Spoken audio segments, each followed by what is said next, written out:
Oh, man. I don't have any music queued up. Wait a minute. One of the things is down. It's red. It's real red, like Santa Claus red. Hang on. I got this thing over here. You got a thing? I got a thing right there. Here we go. One of the streaming things is down. The servers is down. The Neil Rogers what do you want to do about that? To talk to Neil. I don't want to do nothing about it. Let's wait until somebody starts emailing and say, "Oh, geez, we can't hear the show." Oh, God. Or pound 560 on your AT&T and Verizon wireless phones. By the way, Hawk Mark, go Hawk-a-Chinik, okay? Do not represent Good God. I'll read his email, but what a bunch of children across the street. Overgrown children. On 560 WQAM. Overgrown little babies. Oh, we're going to get you. Oh, yeah.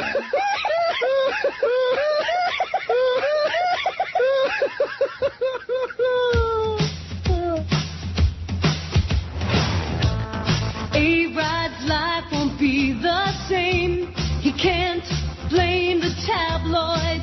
Sports Illustrated used his name, attached to steroids. He just thought no one knew, 'cause it happened long ago. Madonna, where are you? When A-Rod needs you most, he shot steroids and denied it. Back in 2003, he shot steroids to get high before he was a Yankee. It was so wrong, he's gotta make it right. Gonna have to go to court for a big fight. He shot steroids and denied it. Yeah, he tried it. You fairy. Well, the Texas server's down. How do you like that? So some people may be not hearing the stream. Oh, what are we going to do? What are we going to do? Act like a man? What's the matter with you? Well, that's bad. That's a bad way to start the day. I thought it was going to be a great Thursday. It's not, though. Because there's not enough stuff on the email. There's some stuff came in yesterday and last night. But this morning, well, here's what came in this morning. From Hawk Mark, our spy, our self-appointed spy, our disgruntled former employee across the street at the Stick It to the Ticket. Hey, Neil, I know you didn't appreciate my email earlier this week. It's not that I didn't appreciate it. It's just that it was not interesting at all. It was about some kind of a commercial problem they were having over there, and whatever. It wasn't interesting. And I'm going to Joyce right here in the chair in a minute. I'm telling you. I'm right on the edge. Right on the verge. Wow. Exploding. Maybe it's from this email. It says, however, I do have news that affects you directly. Oh. As you know, one of your people over there, you may know who. No, I don't know who or anything about it. Told the NFL that Sid was putting the TV feed on the air during his NFL shows on Sunday. Highly illegal, by the way. Anybody knows that. Can you imagine how many zillions of dollars they pay for the rights to broadcast those games? Right. As a result, he lost his spot on Sundays, and the people here became very pissed off at you guys. Oh, geez, what are we going to do? You started a feature on Fridays where you simulcast horse races on the air. It's been discussed whether we're going to complain in the same way you guys did. Well, go ahead and complain all you want because it's part of a promotion that Gulfstream Park pays for. They want us to put the race call on the air. Did you say? Go ahead. Yes. I don't know who suggested either Steve White or Sid himself. The goal is to ruin your horse racing segments as Revenge for Sid show. Just be on the lookout for it. Take the appropriate precautions. I'll put on a condom. Oh, yeah. Take the appropriate precautions, my ass. First of all, whoever wrote this is an idiot. I mean, can you really be that stupid that you don't realize that comparing broadcasting the call of a horse race to broadcasting a sporting event that people pay for the rights to broadcast, I mean, where's the comparison? In addition to which, this is done at the behest of the sponsor of Gulfstream Park. We're not stealing somebody's signal and putting it on the air. Okay, Hawk. So Hawk Chinik. Oh, geez, they're so pissed off at you guys. Well, that'll teach you to, like, do illegal crap and put stuff on the air that doesn't belong on the air. I mean, my God. See, this is the deal. If we're dealing with broadcasters, people who know anything about this business, that's a different story. But we're not. We're dealing with a bunch of overgrown children who want to, play games, game players. They have at the moment. Maybe Moore and Blake getting the assist, but it is definitely Hagman. Oh, there's that Panthers-Leafs game. Boy, I bet you the Leafs would be really upset if they knew I put that on. I know I'm just upset.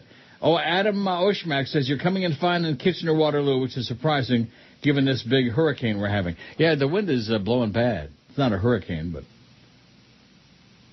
Here's the fake Michael Phelps who says the stream is down. Fix the stream. I'm your friend, Michael. Yeah, I'm your friend, my ass. Fix the stream. So I don't know which server, which is which. One is up and one is down. It's the old up and down, in and out. It's Lincoln's birthday today. Happy her birthday, Abe. Hey, Abe, got something for you. A little present. No extra charge. Isn't that sad how people are so childish? You think that, I mean, at what point do you have to get in life, what age do you have to be to finally become like somewhat of an adult? Not over there, though. Never. Little children, that's what they are. Oh, we're gonna get even with you. We're gonna. What are they gonna do? Snitch to Gulfstream that we're playing the race call as part of a promotion that Gulfstream pays for? I mean, that makes a lot of sense. Oh, just prepare yourselves for it. Yeah, thanks a lot, Hawk. That's 2 for 2, by the way. 2 incredibly useless emails. God. Overgrown children. Of course, Stu Gott's right in the middle of it. That makes sense to me. Talk about a child. What did I say when he was over here? He doesn't belong on the air to say hello or goodbye. Oh, but he's part of that big show in the afternoon. Well, good for them. That's right. Here we go. This is exactly what I was thinking. Here's a great email. I'm going to print it out right now. Can't pay the teachers in Dade County, because we ain't got no money. Cut the teachers' pay and get them all pissed off and worked up. Oh, here's one about Bluebell ice cream. But nevertheless, let's come up with a whole bunch of money to build a stadium for the Marlins. The Marlins. I bought a pint of Bluebell's Century Sundae ice cream last night. Some of the best ice cream I've ever had. They actually have a whipped cream-flavored ice cream infused with the other stuff. Great. Tell your listeners to go get some. And get some yourself. You won't be disappointed, says Rich. No, I'm not going to get some. In fact, I'm going to explode here in a second. Really? Yeah, I'm telling you. I'm not. Why would I exaggerate? Why would I make that up? Oh, I got a joist like a maniac. You know, it's you. Because I ate so much food yesterday, including Heavenly Hash, Nestle's, not Bluebell. I'm sure there ain't going to be no Bluebell ice cream here. Although, I don't know, maybe there will. Maybe there will, maybe there won't. You know what? Either way, I'll survive. Anyway, here's what this emailer says about the teachers. This is an outrage. Last night they said they might have to cut teachers' jobs because of budget cutbacks. My question is, where are all the billions of dollars from the lotto that's supposed to be for education? Makes no sense. Here's the biggest issue of them all, the stadium for the Marlins. In this economy where job loss is at the highest level in years, and we are going to dish out $750 million for a stadium? I don't know if you heard the Mad Dog yesterday. No, I don't listen to the radio. But this is the biggest ramrod job ever. According to the reports, there's nothing showing the midget and the art dealer liable for any of this money. They have 3 different companies set up. Nobody in their right mind would sign this deal, but we're dealing with a banana republic where they make their own rules. Can tell you this, my ass will not go there. He's not taking his ass to Dade County. What happened to the people's vote about using public funds for this catastrophe? Look what happened to the Miami Arena, and even there no mo. Another white elephant. We, the people, are going to get screwed on this deal somehow, some way. I'm pissed off, says Tyson, or whoever he is. How do you like that? Yeah, he's right. Glad I don't live in Dade. Dade teachers outraged over plan to defer pay. It's on the top of my pile here today. And, of course, they've never cared about education in Dade County, but especially now. What? I said nope. Server's still down. Oh, well. That's beyond our control. To his credit, Steph came running in here as soon as he heard you say that. Did he? But it's not. Yes, but it's not on our end. It's beyond our control. Right. It's not he. So those of you who can hear us on the stream, fine. And if you can't hear us, well, good luck to us. Right? Right. What's the point of saying if you can't hear us? If you can't hear us, yada, reboot yada, your yada. computer. Boy, can't hear us. Move to South Florida by the end of the show. You got till 2 o'clock. Yeah, they're picking on us over there across the street. They're going to interfere with our race calls. Oh, gee. Yeah. Grow the hell up, okay? And like I said when you guys first went on the air, instead of playing baby crap, put something on the air somebody might want to hear. Then you might have some audience. Instead of like always playing with us. Always playing the old games. Oh, we're going to get them. Well, yeah, sure you are. You got one show that's got numbers. That's in the afternoon. That's the Leviturd guy. And other than that, you might as well shut the thing off. You got a bunch of burgeoning, bursting egos over nothing. It's one thing to have an ego when you got something going for you. It's another thing to have a big, disturbing ego when you produce crap, when you have nothing to show for it. That would be like having a point and running around saying, oh, I'm a big shot, big time broadcaster like that, you know. Wouldn't that be embarrassing? A little bit. It's crap. So, Hawk, you know, we welcome your input in all your spy reports, but so far you're 0 for 2. Or you're 2 for 2 in terms of turd crap. And if you ever were into business and you don't know that the difference between putting on a live sporting event that people are paying for the rights for, which is totally illegal, and putting on a horse race call, which people are paying for you to carry. Right. Jesus God almighty, Hawk. Isn't that pathetic? It's kind of sad. It's not kind of sad. It's pathetic. It's tragic. Sehr tragisch. Say what now? You heard what I said. That's what the Chineman says. I don't think they're open anymore. That's what the little Chineman said. There's getragisch? There was a guy, a midget, at Woodbine yesterday, about 3 feet tall. Midget, an old midget. Come on now. Bald-headed old midget. They prefer to be called little people. And all this guy does is stand around. He's got this pal of his, this stockbroker guy, who plays the machines. And all he does is stand around and yenta with him and watch him play. I don't understand that. What kind of a life is that? All these people give me crap about playing the slot machines. What kind of a life is it to stand around and watch other people play machines, man? Jesus God. What is that? Tragic. Streaming is still down on the Texas server. Who's going to give Ricky a blow? Happy Valentine's Day. It's like an evil conspiracy created by the greeting card people and the flower people and the candy people. Can't buy nothing for Valentine's Day. Baby doll, I got you a little something to say Valentine's Day. Sweet love jewelry, I can't afford to pay. This happens to me every Valentine's Day. She'll probably bitch that I bought her this cheap bouquet. I got you a corsage. You suck. I'm out of cash for Valentine's Day. What is this crap? I don't have that much to spend. How lame. So I'll be in deep doo-doo again. Oh, come on. It's Valentine's Day for crying out loud. Yeah, for crying out loud. 10:16 at 560 WQAM. Mary Lou in North Carolina says, the stream is working fine. I'm listening from North Carolina. We need the stream because we don't have a life, says Mary Lou. Well, it's still 50-50. We got one server up and one is down, so I don't know who's not hearing it, but that's it. Maybe the good one is working. I don't know. I don't know. I don't know. Sure as hell not getting a whole bunch of people saying either up, yay or nay. I don't know. Here's some bad news, by the way. Did you see this? Fort Myers radio station Stan and Haney show producer George Tommy Smith, the turd, died in a motorcycle accident Monday night. Well, it's horrible. He was the producer of that Stan and Haney show. You know what that show is? No. I don't either. The FHP said Smith ran a red light and hit another vehicle. The driver and infant passenger in the other vehicle were not seriously injured, thanks God. By the way, all the snow is gone. It's been raining and mild, and snow is all melted and gone away. It'll be back, like you said. Yep. Stan and Haney paid tribute to Tommy on Tuesday afternoon's drive show in Fort Myers, taking calls and reading emails from listeners for the 4-hour show. He ran a red light, hit another vehicle, and now he's dead. Should be a lesson to all you kids out there. Don't run red lights. All you little kids that are stealing mommy and daddy's cars. Sirius stock, can you believe it? It opened at 6, but now it's up a cent to 7 cents. Are you ready for that or what? No. Get cereal. 7 cents. And, of course, the reason I checked it is because I have this very, very... I still have the Joyce, by the way. I forgot all about it. You mean you did not? No, I did not. Oh. I think maybe I can carry it through the whole show. Yeah. What a load. Let's do the overs and the unders on whether Neil can make it till 2 o'clock without rejoicing. Let's do the overs and the underswears. Well, it's Abe Lincoln's birthday, you know. Nothing like dropping a few Lincoln logs in honor of Honest Abe. Maria B. says, hello, Mr. Rogers. I haven't checked in with you since last Friday as I've been on a minor vacation. Although I've been on a hiatus, I'd like to reassure you that I have been listening.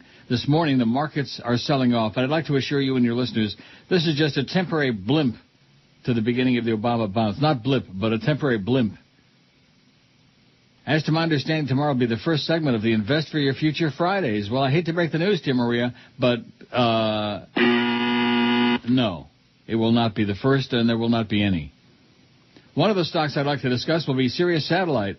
As many industry insiders feel the stock has hit a bottom, will explode by year's end. I'm going to explode by show's end, but I'm positive that our first segment will be a treat for your listeners and will boost ratings. Until tomorrow, Maria B. Yeah, blow it out your ass, bag-eyed bitch. God, who are you kidding? Sirius. If ever there was a selling opportunity, this is it. 7 cents. Up from a low of 6 cents at the start of trading at 9:30 this morning. Making a big move, though, now. People are grabbing it. Don't you want to grab some? Right now. I say it'll be a miracle if by the end of the year they even have a product on the air, unless EchoStar buys them out and continues doing whatever they're doing. And I got news for you. If they buy them out, they aren't going to be paying Stern no $100 million a year. And Martha Stewart $80 trillion a year, whatever they're paying for all that swill. I don't see Hawk coming back at us here with a follow-up. Coming at you. No, it's not coming at us because it's obviously just another desperate attempt by the clowns across the street to get us into a peeing contest. I got news for you. Small Potatoes doesn't even come close to describing my opinion about that place. And they just keep making whining sounds. Pay attention to us, and and sending emails on MySpace and stuff. I don't care. I'm not interested. Not interested. You people bore me. Just like that email. Boring. God almighty. By Haka Chinik over there. Boring. Oh, please get into a fight with us. We need attention. Yeah. Nobody cares. Nobody cares about your crap. If I was them, I'd put LeBastard on 24/7. I'd just rerun his tapes all day. Because that's the only thing they got that even makes the needle move on the Richter scale. You know what I mean by that? What do you mean by that? As opposed to a point like we got in certain hours at night. What's the schedule look like for today, Fatso? Well, we got the Big O at 2, Mad Dog 4 to 7, Hurricane Hotline 7 to 9. Oh, boy. Dolphin tonight 9 to 10, and then the DA show 10 to midnight with his point. Jesse says, although I do think the government should spend more money on education, I can't stand when the teachers complain about salary or they don't get their raises this year. They work 9 months out of the year, which means they don't work. Oh, I'm so sick and tired of you idiots with this crap. They only work 9 months out of the year. This is why we got so many dumb people, because we got people like Jesse that don't care about teachers, which means they don't work 25% of the time. I haven't gotten a raise in 2 years, and I haven't gotten a raise in 2 years. I work 12 months a year. Well, goody gumdrop. If they don't like the pay, why do they go into education? I'm 28 years old, know a handful of teachers. The only reason they went into the profession is because it was an easy degree. But now they're complaining about the salary. If you tacked on, T-A-C-T, tacked on. You're illiterate, Jesse. If you tacked on an extra 25% of their salary, they actually make real good money. If you tacked on, T-A-C-T, oh, my God. Is this a dummy or what? Tacked on. How do you like that? Couldn't spell crap. Which, by the way, that pressure is subsiding now. Did you leave or what? I'm right here. Oh, okay. Well, you're like very quiet all of a sudden. I got nothing to say to any of this stuff here. Why? Why not? You don't care about teachers? I do care about teachers. I said stuff earlier that it's a shame that they're paying for that stadium and that Dade County sucks and their school system sucks, and I know because I'm a product of it. Still able to hear you in the Doral area, says somebody, Alex. Is that online or is that over the air? That would be great if they could hear us over the air in Doral. Wouldn't that be good? Still down on the Texas server, though. The red light is still on that one. That's bad. Here's our poll result from yesterday. I'm going to change it pretty soon here because I don't, I'm not that crazy about it. Why not? It's okay, but we've done it before. Yeah. It's a repeat. I'm looking for Hawk and his follow-up on that stupid thing he sent us. I don't see it. The stream is coming in loud and clear here in the jury pool holding pen at Dade Courthouse. They have Wi-Fi, and there are a few cute chicks in the room, so not all is lost. I'd like to request you play Sandstorm. I know there isn't a Chinese chance, but I thought I asked. You're right, there's not a Chinese chance. Anyway, stream is working fine. Keep it light. Keep it light, Neil, says T. Keep it light. Like that old codger that called me on WKAT 100 years ago. Keep it light, Neil. Keep it light. Sounded like he was going to have a stroke. Really? Classic call. Keep it light. Spazzing out. Yeah, it's windy as hell, man. It's windy and murky and... Well, let's see. Rob says, this poll may have been done, much like all the others, but what the hell? What show do you watch? You'd never be able to admit to anybody you watch. Oh, yeah, we done that. We done that. Oh, and let me tell you, Rock of Love, what is that thing on there? Isn't that on A&E, Rock of Love? What is that crap? Is that like another shot at love? Something like another that. shot at love. You can't have it. Another shot at love. And you wonder why there are people that spell tacked on, T-A-C-T? No. God. And then this guy's knocking teachers. How do you like that? And he's illiterate. He's a moron. See? T-A-C-T my ass. Well, we'll take your poll under consideration, okay, Rob?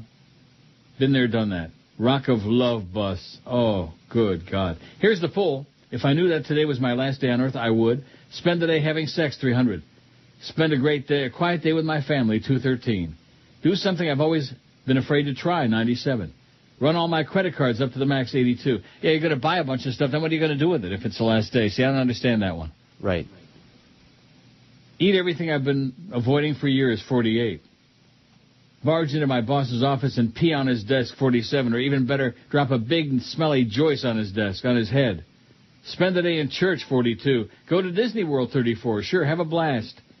Confess my love to someone, 27. It's a chance at love. Make amends with the friends who have fallen away, 21. And stay in bed all day, 17. All by yourself. Oh, Neil. God.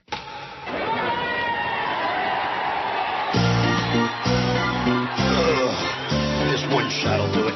Right there. Shoot me up for the ball game. Pump me up with the roids. So I'll have small nuts and a face that's cracked. I got tumors growing on my back, but I'll shoot some more steroids for the first spring training game.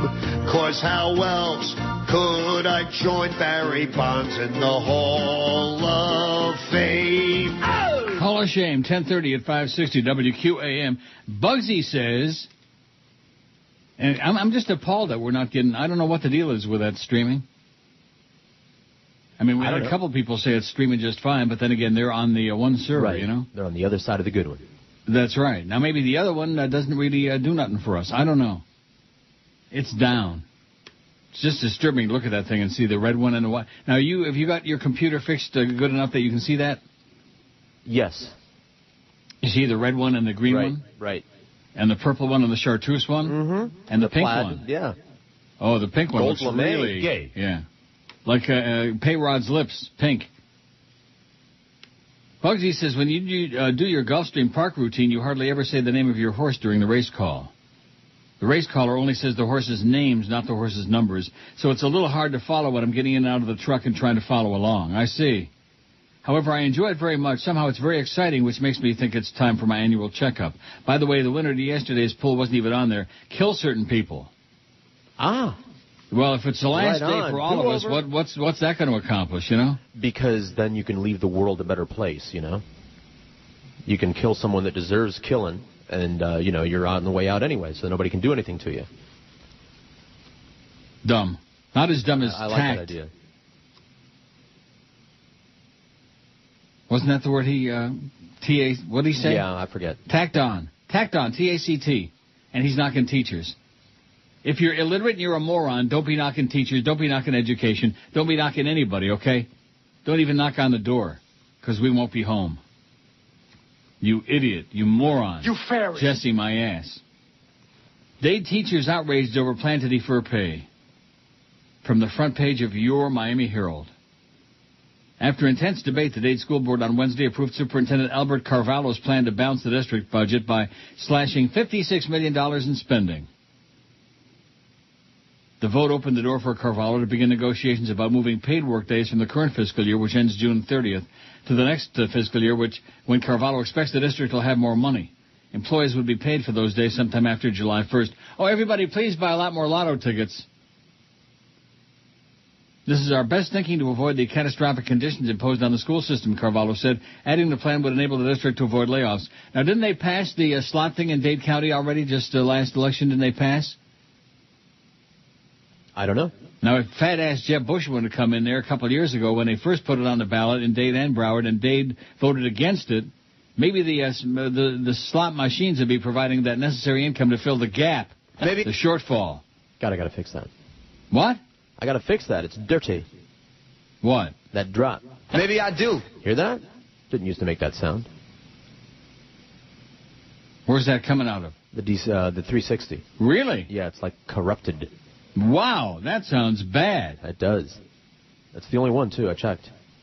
Maybe across the street they're sending people over to, like, sabotage the equipment because they're pissed off at us about Sid's Sunday show. Oh, jeez, what are we going to do about this Sunday show where we're stealing the NFL broadcast and putting them on the air illegally? After the vote, United Teachers of Dade President Karen Aronowitz vowed to fight any attempts to move employee workdays. The union can declare an impasse. The layoffs are a scare tactic, Aronowitz said. We were sold out by school board members who promised to protect our contracts. This is telling people to work on a promise. Oh, yeah, we'll pay you someday, we promise. As the school board debated the budget cuts, about 700 teachers protested outside, many with cowbell signs and whistles. They chanted, "No teacher left behind," and temporarily formed a conga line along Northeast 15th Street in front of the Dade School Board Administration Building. Linda Cohen, a 55-year-old reading teacher at North Miami Beach Senior High School, said the plan was adding insult to injury. We're not just talking about 2 days, said Cohen, whose home was foreclosed on 2 weeks ago. We're talking about what it's doing to our families all over the county. Carvalho's plan was later approved by a 6-3 vote. You commissioners ought to be in jail, the whole bunch of you. You 6 that voted for this. You ought to be in prison. Going to build a stadium for those dingbats. For that screamer, David Sampson and Delilah. You fairy. God. We did it. We won the World Series. Nobody cares. Nobody cares, David, about you and your horseball ball club. Nobody cares. It'll trim $22 million in non-school spending, $8 million in spending at schools, and the remaining $27 million will come from deferring employee workdays to the next fiscal year. Before the vote, Carvalho spoke passionately about his proposal, calling it the morally right thing to do. The alternative, he said, would be to lay off more than 3,600 employees before the end of the fiscal year. Board member Wilbert T. Holloway called the proposal an organized, well-thought-out, methodical plan that addresses the future. Board member Larry Feldman, who campaigned on a promise to honor employee contracts, also supported the plan. Feldman said it was a difficult decision to make. Was that Flea Feldman? Flea was on the school board? He said it was a difficult decision to make, but he said it's the only thing we have going for us to keep our employees off the streets. Another advocate for the teachers, board member Renier Diaz de la Portilla, said he approved Carvalho's recommendations because they're necessary and we're running out of time.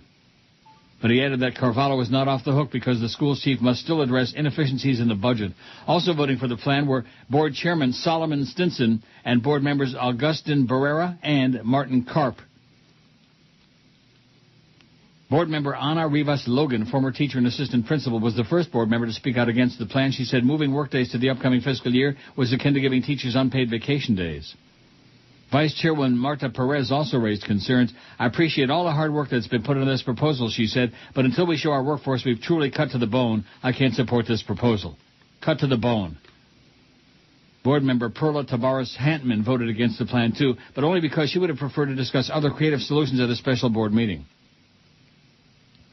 District officials will now have to discuss deferring the workdays with union leadership. The sagging economy has presented a challenge for the Dade District. This year alone, district officials have had to cut more than $300 million from the district's $5.5 billion budget. Late last year, the school board unanimously approved Carvalho's plan to cut $89 million from the budget. Those cuts were made mainly to the district's administration. What's that fax coming? Is that from you? Nope. It's not? No. It's an ad fax. Oh, my God, I hate those like poison. See what it is. Green Rock Construction Limited. Woo. What is that? How much? On King Street, West Toronto. All aspects of renovation services. Home additions, bathrooms, toilets, etc. By the way, the other day I was coming up the elevator in my place, and there's this tall old queen in the building. And he said to me, have you signed up for the new toilets? And I said, what? What? And I thought it was like something on the bulletin board, like maybe they were replacing, like, you know, with eco-friendly toilets that use a lot less water or something like that. I thought maybe it was something on our bulletin board that you have to sign up for. I said, no, I'll take a look.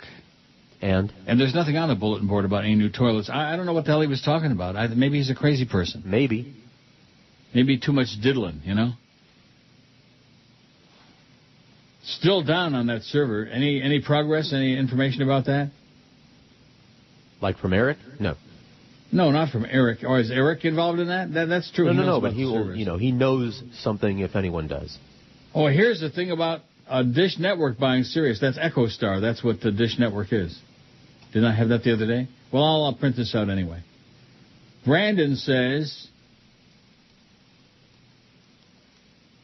hear the 9/11 call after Boynton Beach Burger King runs out of lemonade. We had that story days ago. A man was charged with misusing 9/11 for a midnight complaint that a Boynton Beach Burger King had run out of lemonade. Now we can hear the call. What? Now we can hear the call? Yeah, now there's a link, yeah. He became angry when he picked up his order at the window and threatened to call police that the store no longer served lemonade. He said, I'm going to call the police. And you know what the cashier told him? And I swear to you, that's what it says in the story. Go ahead. Yeah, go ahead. Well, thanks, Brandon, but certainly not up. Well, I guess Brandon can hear us anyway. That's good. So far, nobody has said, well, we can't hear the stream is out. So evidently that Texas stream is not of any concern to us or our people or whatever. Here's one from Jason. I checked out the Love Spong this morning, S-P-O-N-G. And you people in Dade County don't want to come up with the money for education. You want to build a stadium for a couple of billionaire grave robbers that nobody gives a crap about the ball club? Shame on you. Oh, well, those are funds for... Let me tell you something. You can have another meeting and vote those funds for whatever the hell you want. It's an emergency. It's a crisis. And you people are too busy screwing everybody and making backdoor deals, just like that backdoor deal they made with Mickey Harrison to build that arena, Mayor Penis Pequeña. My God. One of the things he got elected on is he wasn't going to make any deals. You know, he wasn't going to make that deal, and there wasn't going to be no more arena. And then all of a sudden he makes a backdoor deal with Mickey. He slipped into Mickey, baby. Boy, you talk about smearing and schmearing. There's a lot of that going on in Dade County. Smear it and schmear it. Neil Rogers. Well, here we go. Grave robbers. Duh. Get off this instant. Old Paul is starting to look like an old lady. That could be why he has found another wife to be obeyed. But this one has to lay. Why is he so lonely, desperate and confused, playing sugar daddy to a strange slut? This one has to lay. His new girl Nancy works for New York's MTA. He won't need a metro pass to ride on the subway, okay. And this one has to lay. At least she has more play. His new girl has to lay.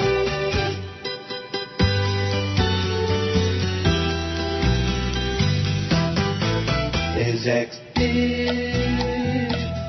got rid.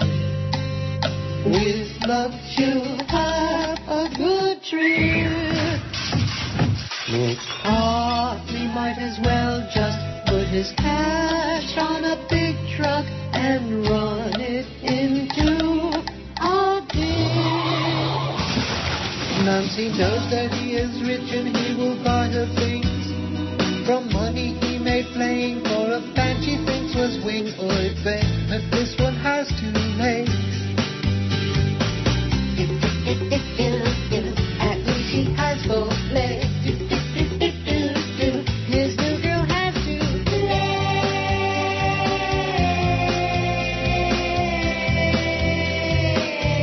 10:46 646. Here's the first complaint about the stream, although I do notice that although it says down, it says 0 dropouts. Right. So what does that mean?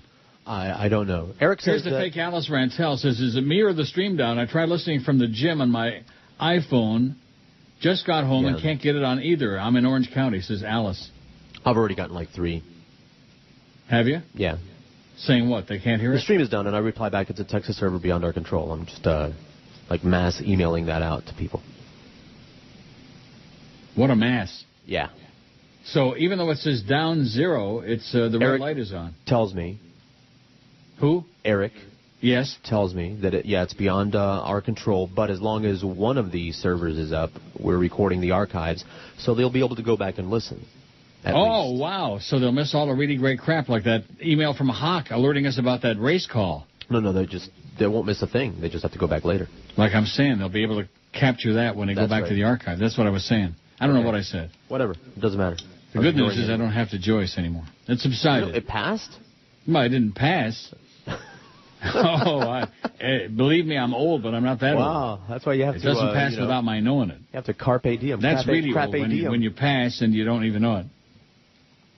Jason, who ordinarily has an IQ larger than his fingernail, but he says, I checked out the Love Spong this morning, S-P-O-N-G. I'm just getting really tired of people who can't spell, can't... just so many dumb people out there. Let's build a lot more stadiums with all that money.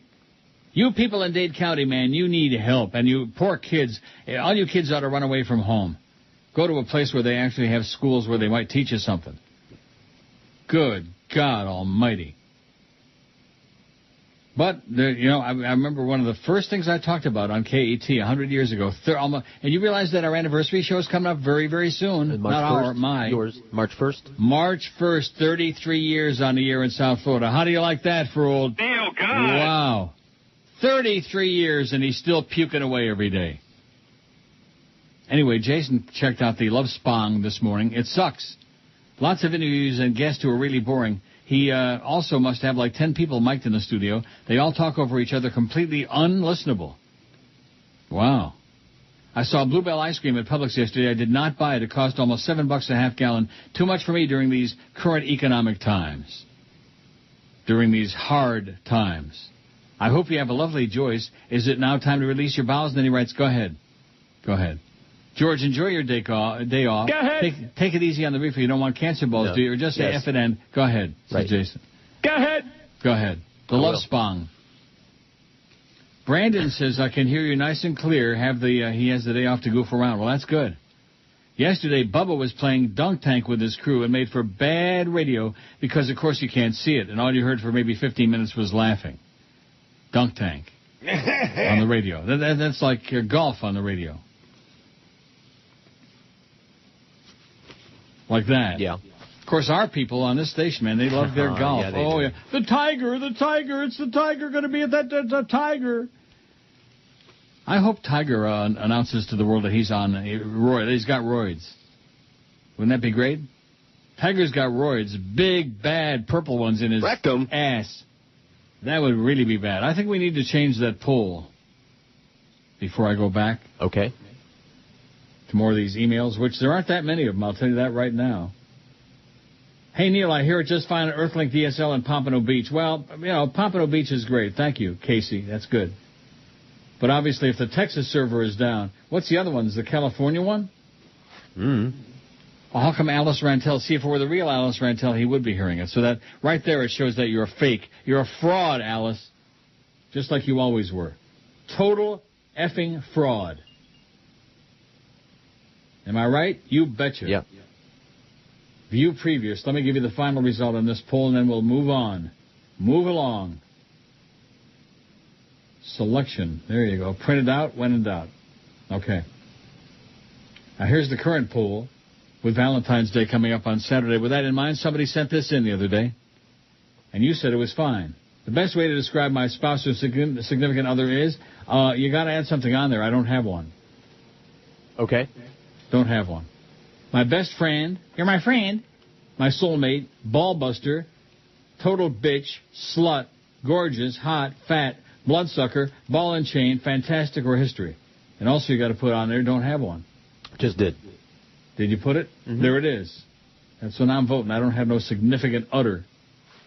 Although I do have big boobies, but no udder. So many choices. Somebody what? So many choices. Oh, I thought you said something about Joyce's. Oh, no. So many Joyce's in so little time. That's what I said. Here's the final tabulation on that crappy 951 votes.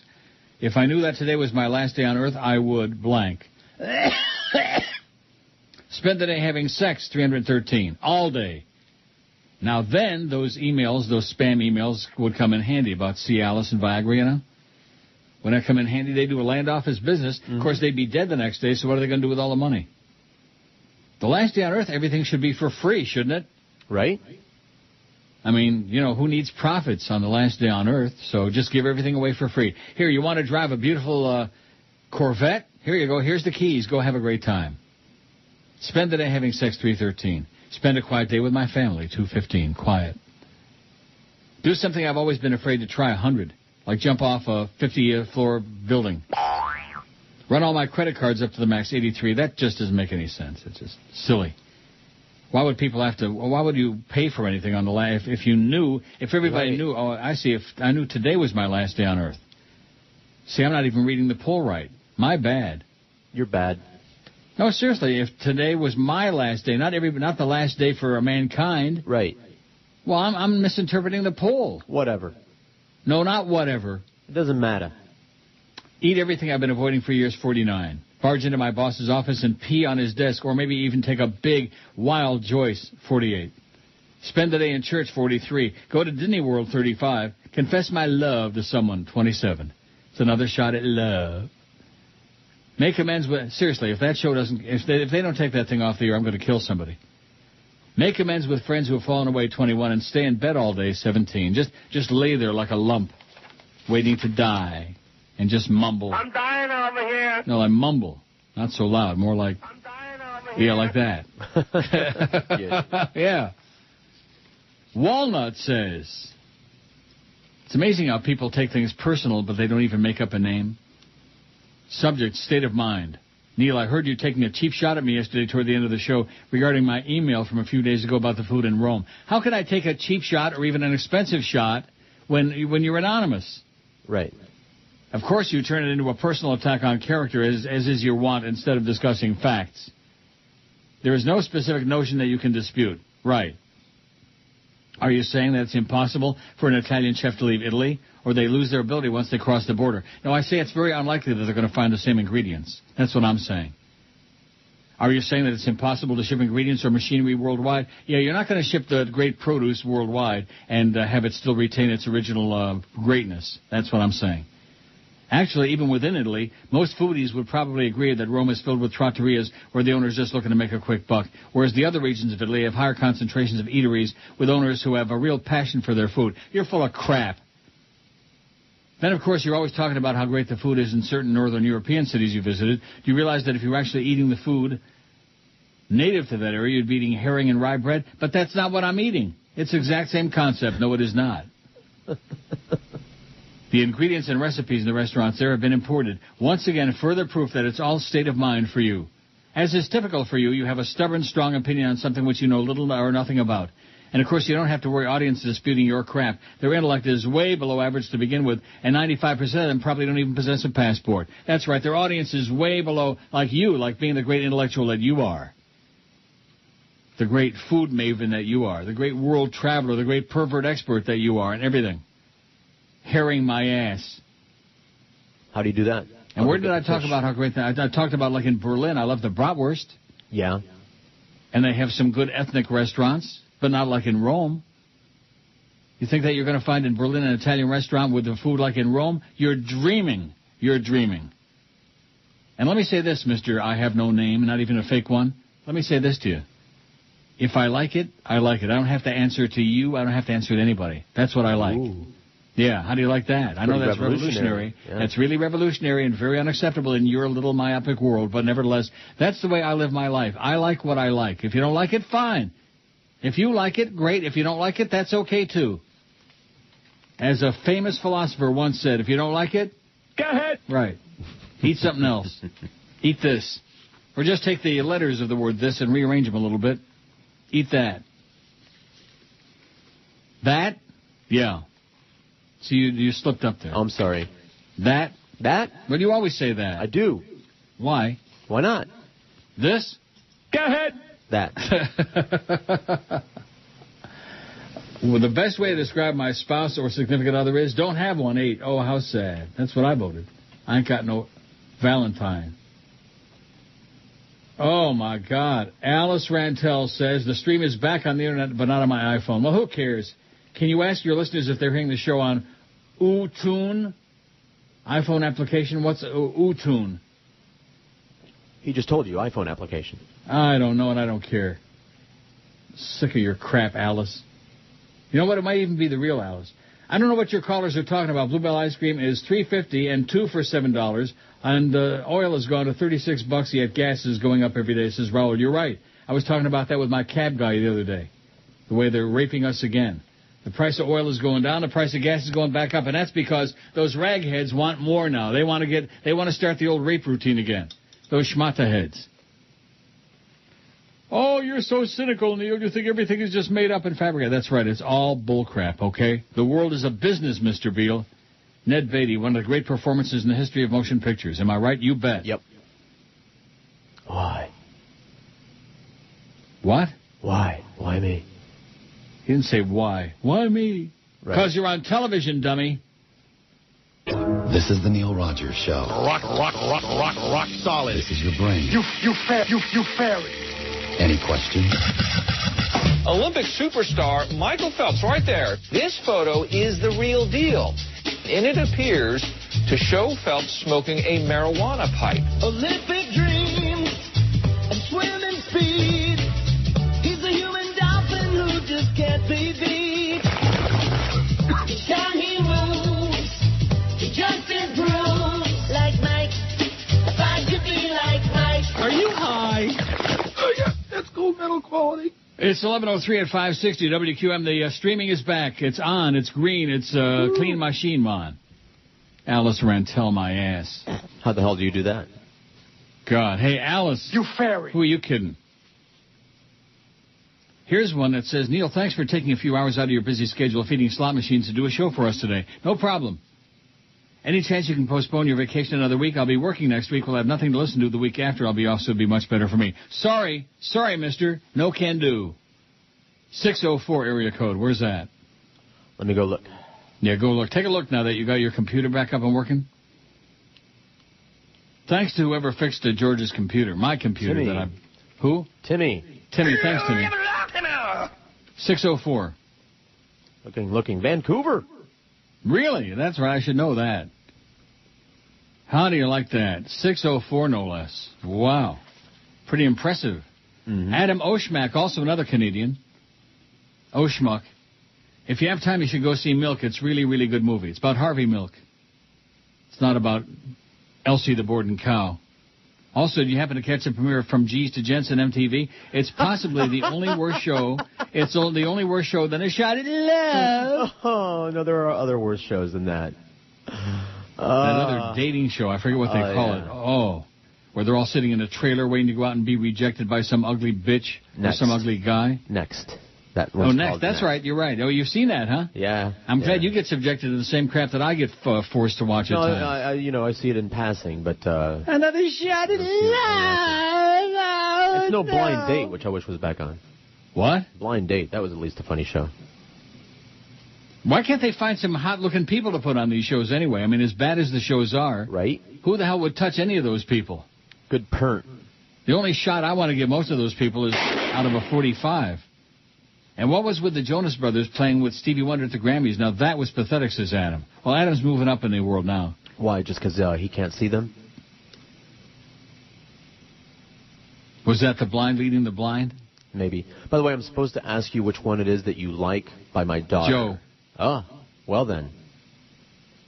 Is there any doubt? That's who she likes. I don't know one from the other. What do you mean? He's hot as hell, man. First of all, the other kid is 16 years old. He's a punk. And then the other one is ugly as sin. Let me disqualify myself by saying that I don't know one from the other because I've never seen them other than walking past the television. I'll tell you what. I'll Google it and I'll forward to you the pictures. No, thank you. It's all right. Not? It's all right. I had this same conversation with my daughter. I don't know one from the other. I have never seen so much as a picture of What, are you afraid you might like him? Yeah, Joey. That's exactly what I'm afraid of. Yes, that's exactly. you might be smitten. Right. That's the same reason I don't watch gay porn, because I'm afraid I might like it. Right. Well, what's gay about the Jonas Brothers? I don't know, everything. I mean, their music. You can't complain about their music because they don't sing it.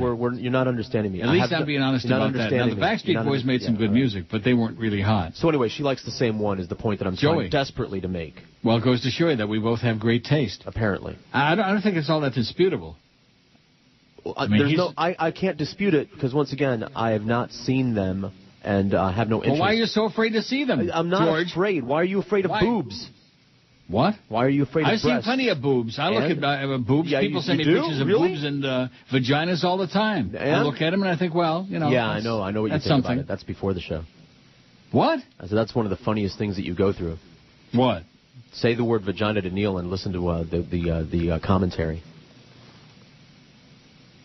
It's hysterical. Boy, you just, I don't know where the hell this all came from. What? You're accusing me of something that, Accusing you of what? Being in love with Joey Jonas? Afraid of the Jonas Brothers. Remember in The Exorcist, and he said, yeah, I lied. It was for me. He wanted the autograph? Interest in those He wanted the autograph? Remember that was... interest in those what's his Twinkies. Name? No interest in those Twinkies. I don't know. Lee J. Cobb.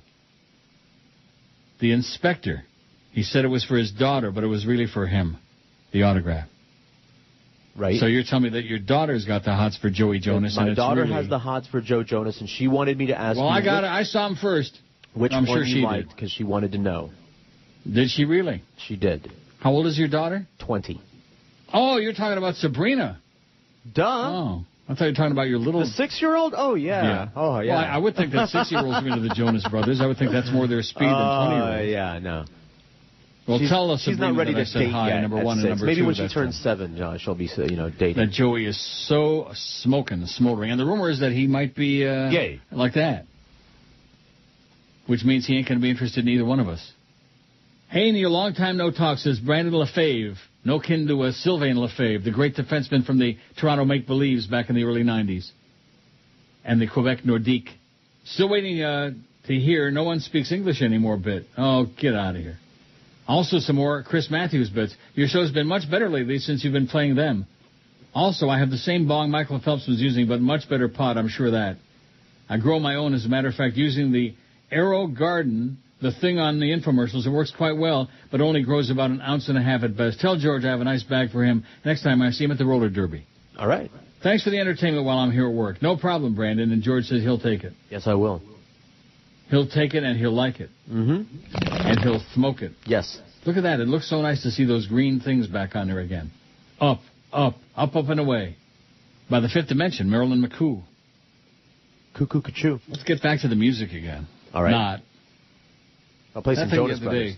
What? I'll play some Jonas Brothers for you. They don't have any music. I'm telling you right now. I'm smelling you. Might have something to do with why I never took notice of them. You don't have to be afraid to look at Joey. He's not going to bite you. I'm scared. As a matter of fact, looky. Here comes Cookie. Goes to show you. I may be disorganized, but I still can't find that thing by the fortunes. I haven't really looked that hard for it. I looked on the floor, but I've got a drawer full of discs that I'm sure it's in there. Now, you want to hear some really great music? Please. One moment, please. Maybe my machine is... Oh, here it goes. CD, text, cut 1. Oh, yeah. Is this some crap or what? Sounds like Hanson. It's not, but... Sounds like same piano. Singing ability. Oh, my God. This is the Jonas Brothers? This is the Jonas Brothers. Woo! In pain. In serious pain. You know, I burned that CD for you. I don't know which one that is doing that vocal. But I never actually listened. It's funny the tracks that I downloaded there. Oh, my God. Oh, my God. I mean, just making sounds with your mouth is what that is. God. I wouldn't mind Joey. I would like to have him make sounds with his mouth, but that's beside the point. You know, it's because I'm an old fag, pervert, and I'm very proud of it. I make no apologies. In fact, Joe Bell got me that Jonas Brothers book, which I think is really tacky. You know? It's like saying you pervert, old queen you. That's what he was saying. That was a nice act by him. The only one ever since he's been here, but got that for Christmas. He kept saying, oh, well, keep checking the mailbox for your birthday gift, which never showed up. And then he started saying it for the Christmas gift, and I thought, well, yeah, likely story. And guess what? There it was. Wow. It wasn't like Luke Shen in the box, and it wasn't Joey Jonas in the box, but it was a book, the Jonas Brothers book, which seemed a little bit, gay. You know. So your daughter likes Joey Jonas. Well, that's good. Yes. She's got good taste. Yes. She also doesn't like their music, so. They don't make any music. Let me say it again. There's nothing to like because they have never done anything even. I mean, what you just heard is that was their big hit, I think. What I just heard? What you just heard was a turd on a turd on a disc. I can smell it. And the good news is the pressure in my colon has subsided. I'm sure the audience is very excited about that. All right. I am. Especially the ones whose motto is... I have no line. Yeah, they're very excited about our BMs and when we take them and what they're shaped like and the aroma. 12 minutes past 11 at 560 WQM. David's a bitch. Good. That is Mohammed and David. We're going to have a little reunion here, Geldy and I. Seems they had a little problem with the Stein Show feed. I think that the satellite fell down or something. Yeah, like your butt. Why, I'll have you know my buttocks are delightfully fine. Thank you very much. Ooh. Now, if you don't mind, let's return to the sanctity of sports. How about a little touchy-feely? Now, see here. See where? Over here. Okay. Now, see here. What, your hand? Ah, what a sucker. You're so stupid. I ain't so stupid like they say. I'm the official voice of the Panthers.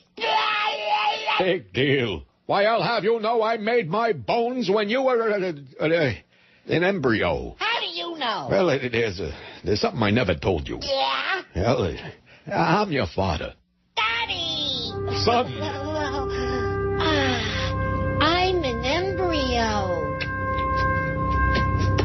Get your thumb out of there. Okay, 11:18 now. If you go to your email, you'll find a couple of interesting things. First of all, I just you see the Israeli chicks? Yeah. I'm going to go kill some Palestinians and see if I can score some points for them. It says to me in this email, to show you how stupid some people are, Neil, I know you hate Israelis. When did I ever say I hated Israelis? Never. But what do you think of the two Israelis in the new Sports Illustrated swimsuit edition, Bar Raffaeli and Esti Ginsburg? Well, it's more up your yeah, it's alley. right up my alley. And? It's still up there. I approve. I'm going to go over there and start killing Palestinian children to see if it makes them like me. Did you get the other picture as well? Which other one? I only got one from you. There's two pictures in the same email. Is that what you're talking about? No. The Jonas Brothers. No. I only got one email from you. You didn't get it? Send and receive. Ah, there it is. You got it? Okay. It's a. Now, I don't know who the dude is on the right. I have no idea because there's only three of them. Okay. Oh, it's not working for me. What? It's not working for me, man. Let me try some roundabout sort of ways. What do you mean it's not working for you? What does that mean? How do you know you have a picture? When it works and then it doesn't work. Oh, brother. It didn't work. There we go. Sorry, I just had to cut and paste the kid on the right, I have no idea who he is. The goofy-looking guy, I don't know. Probably the one guy on the left, that's the younger one, the 16-year-old. I have no idea what his name is, and I don't care anyway. Joey is the one with the dark, with the sport jacket on. And then the really ugly one is the one, third one from the left. With the curly hair. The other one with the curly hair. With like a dickie around his neck. Right. Okay. Oh, what? A doohickey around his neck? He's got a hickey. Yes. Anyway, Joey Jonas is the second one from the left. Okay. Okay, what? Acknowledged. Acknowledge what? That he's there? Now I know what he looks like. Oh, okay. He looks pretty good. Okay. 69 votes on the poll. What? I said, okay. Oh. Ah. But, of course, they're real religious freaks, you know, and they don't touch it, and they're not doing it, and they're saving it for a rainy day, and they don't all even that other touch crap. their own. Maybe they touch each other's. I have no idea. I doubt it. I'm sure they use tongs when they go to the bathroom just to not Do touch they really? it. Yeah. Tongs for the... Tongs for the what? Tongs for the bong. Maybe Michael Phelps has got one of those. Tong for the bong, yeah. Wow. We can say ding dong the witch is dead. No, we can say that. Oh, we can't. I'm sorry. Ding the witch is dead. The best way to describe my spouse or significant other is 69 votes. I mean, unless you actually see somebody in person, you don't. Oh, I think You're right. Here you go. Francisco says, I think 3 times. I think the. Wow, maybe he stutters. And that's all he says, 3 times. I think he's just going to keep sending it over and over. I'm going to keep deleting it over and over and over. I think the reality day, he just can't get his act together. Sorry, Francisco. Idiot. Best way to describe my spouse or significant other is I don't have one, 17. My best friend, 17. Isn't that sweet? Aww. My soulmate, 11. History, 5. Fat, 5. Total bitch, 4. Ballbuster, 4. Fantastic, 2. Bloodsucker, 2. Ball and chain, 1. Slut, 1. Hot, none. Gorgeous, really? none. What? I'm the only one that voted slut? You know, you better watch yourself. One day you're going to go home and there's going to be a lock on that door. Oh, geez, really? And what are you going to do then, Mr. Hotshot? Going to be a big padlock on your pad, on your crib. What? By the way, who started that crap for the crib? Who started that garbage? I think, as with most things, our brothers, our dark-complected brothers, invented the lingo. They invent all of the cool things, don't you know? Mm-hmm. Oh, yeah. And then we copy That's about as cool as an elephant's fart. Well, how's everything. the crib? We copy everything they do eventually. It reminds me of that Ron and Ron. I can't get that out of my mind. Right on. You know, all the lingo that has become common. Would you go to the meetings? No, that's my rule. I won't. That's true. That's the rule for me. You're in radio? I don't want to talk to you. I don't want to see you. I don't want to know you. You're in the business. I don't want to know you. Lose my number. Now, how do you really feel? Yeah, the business has been mean to you over the years. You haven't taken enough out of it. The business has been so good to me. I thank you. And now I can go away in peace very, very, very soon. Goodbye. I think we just signed off. No. Just me. Just me signing off. Mm-hmm. How's the crib? How's the down south crib? Nice? Yeah, it's great. Man. That was great. That was great. A hissy fit right on the air. That was excellent. Choice radio moment. That Ron Diaz, man. I mean, the other one with the fro and the whole deal. I mean, he was... Dreadlocks, buddy. What I call him? Oh, I'm sorry, the dreadlocks. Get it right. The thing that really amazed me about them is that they were doing a TV show for radio. Sure, right. Nobody could see it. It's right. like that thing with Bubba and that Brandon was talking about. And what I don't understand is that Ron Diaz, who you talk about, was easily one of the most humorless people I've ever encountered in my life, on or off the air. And that was supposed to be a comedy show, a funny show. Well, you can hear it in that bit, in that exchange. Oh, that bit was funny, but not on purpose. Well, here's an interesting email, That's a very cool stat you read the other day. 12% of the entire population of Jamaica lives in Toronto. Are the Sri Lankans still out protesting, or has the flooding got to them? Yeah, they all got washed away. And believe me, they could use it. They got a good free bath, the Sri Lankans.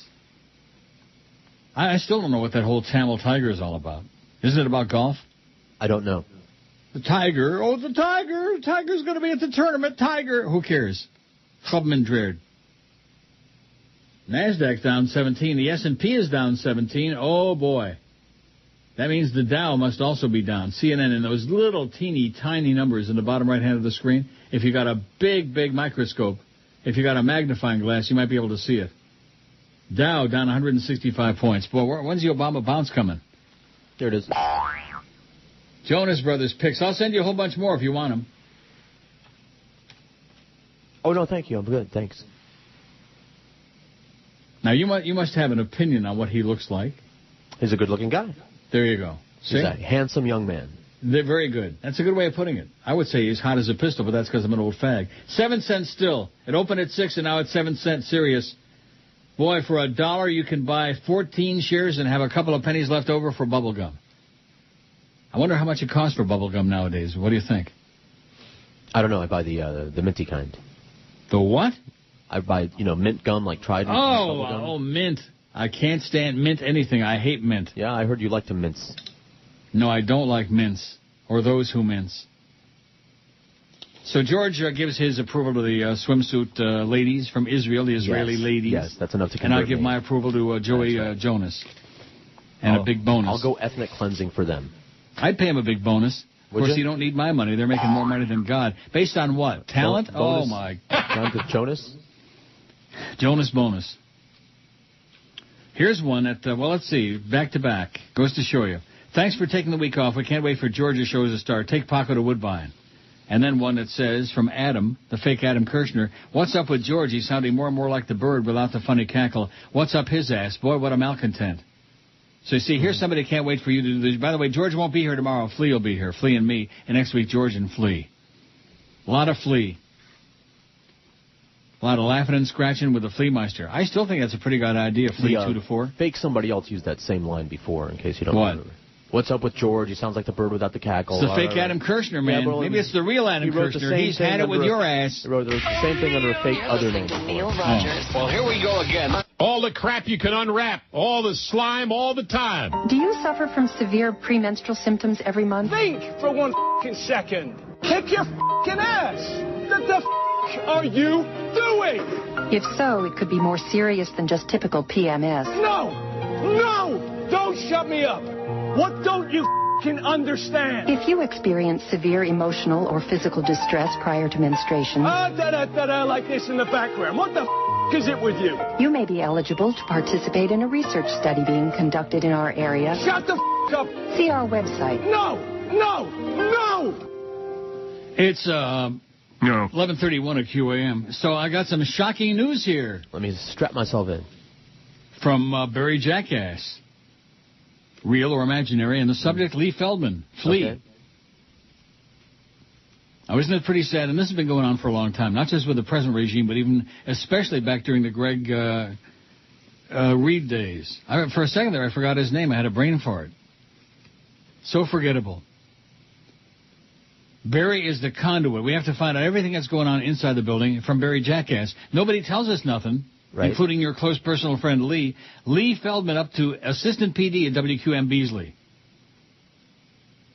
Sports QAM, promotions and marketing director Lee Flea Feldman adds duties as assistant PD for the station. And by the way, speaking of Steve Sloan, where's my Gulfstream stuff for tomorrow? I mentioned that in passing. Where's the entries? Where's the form? Right. Feldman was APD MD at Crosstown Clear Channel Rock Zeta before joining WQAM. He's also worked as PD morning man at Alternative WJBX Fort Myers and on the air at Rock WXTV Tampa. WQAM may have future on-air plans for Feldman, it says. How do you like that? Wow. From Barry Jackass, real or imaginary? Now, did you know any of that? I knew he was helping out. I didn't know that there were any official titles or designations involved. Yeah, he's helping Clarence out the door. Nice going, Flea. Oh! Help him out the door. Kick him in the ass. Knock him down those stairs. Remember the last assistant PD was Clarence. Remember the way he stabbed Muff in the back? Payback is a bitch, Clarence. Oh, this is going to be great. He wasn't the last assistant PD. Who was? Oh, that's right. It was Allison. Well, Allison, look what happened to her. Robert Grieper. All the assistant PDs, man. Something strange happens to them. Strange. Barry Jackass also has another one. Randy Rhodes remained off the air Monday. Howard!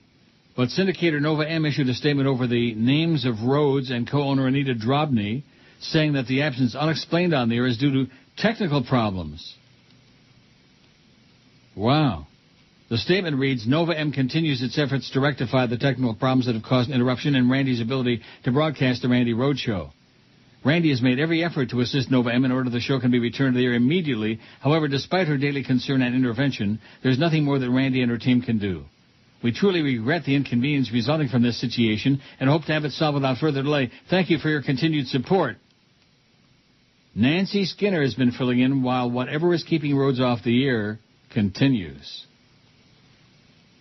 How do you like that? Okay. Some strange things happening in this business. Really, really strange. Here's one from David, who subject gaydar. This is embarrassingly silly. Just to confirm your keen eye, my wife's friend emailed her copies of Ricky Martin's newly born twin boys. Of all the dozen pictures, there was none of the mother. Coincidence? I think not. As you say, he floats on thin air. Good call, says Dave. I got news for you, Dave. It didn't take any gaydar to figure that out. He is a notoriously blaming Ricky Martin.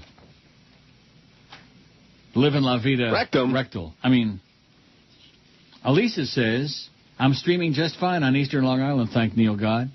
By the way, we're having a similar issue with the stadiums in New York. They just want the taxpayers here in New York to foot the bill for the overages for both Yankee Stadium and the Citi Field, now being called Taxpayers Field, which they want to rename Shea Stadium. How do you like that?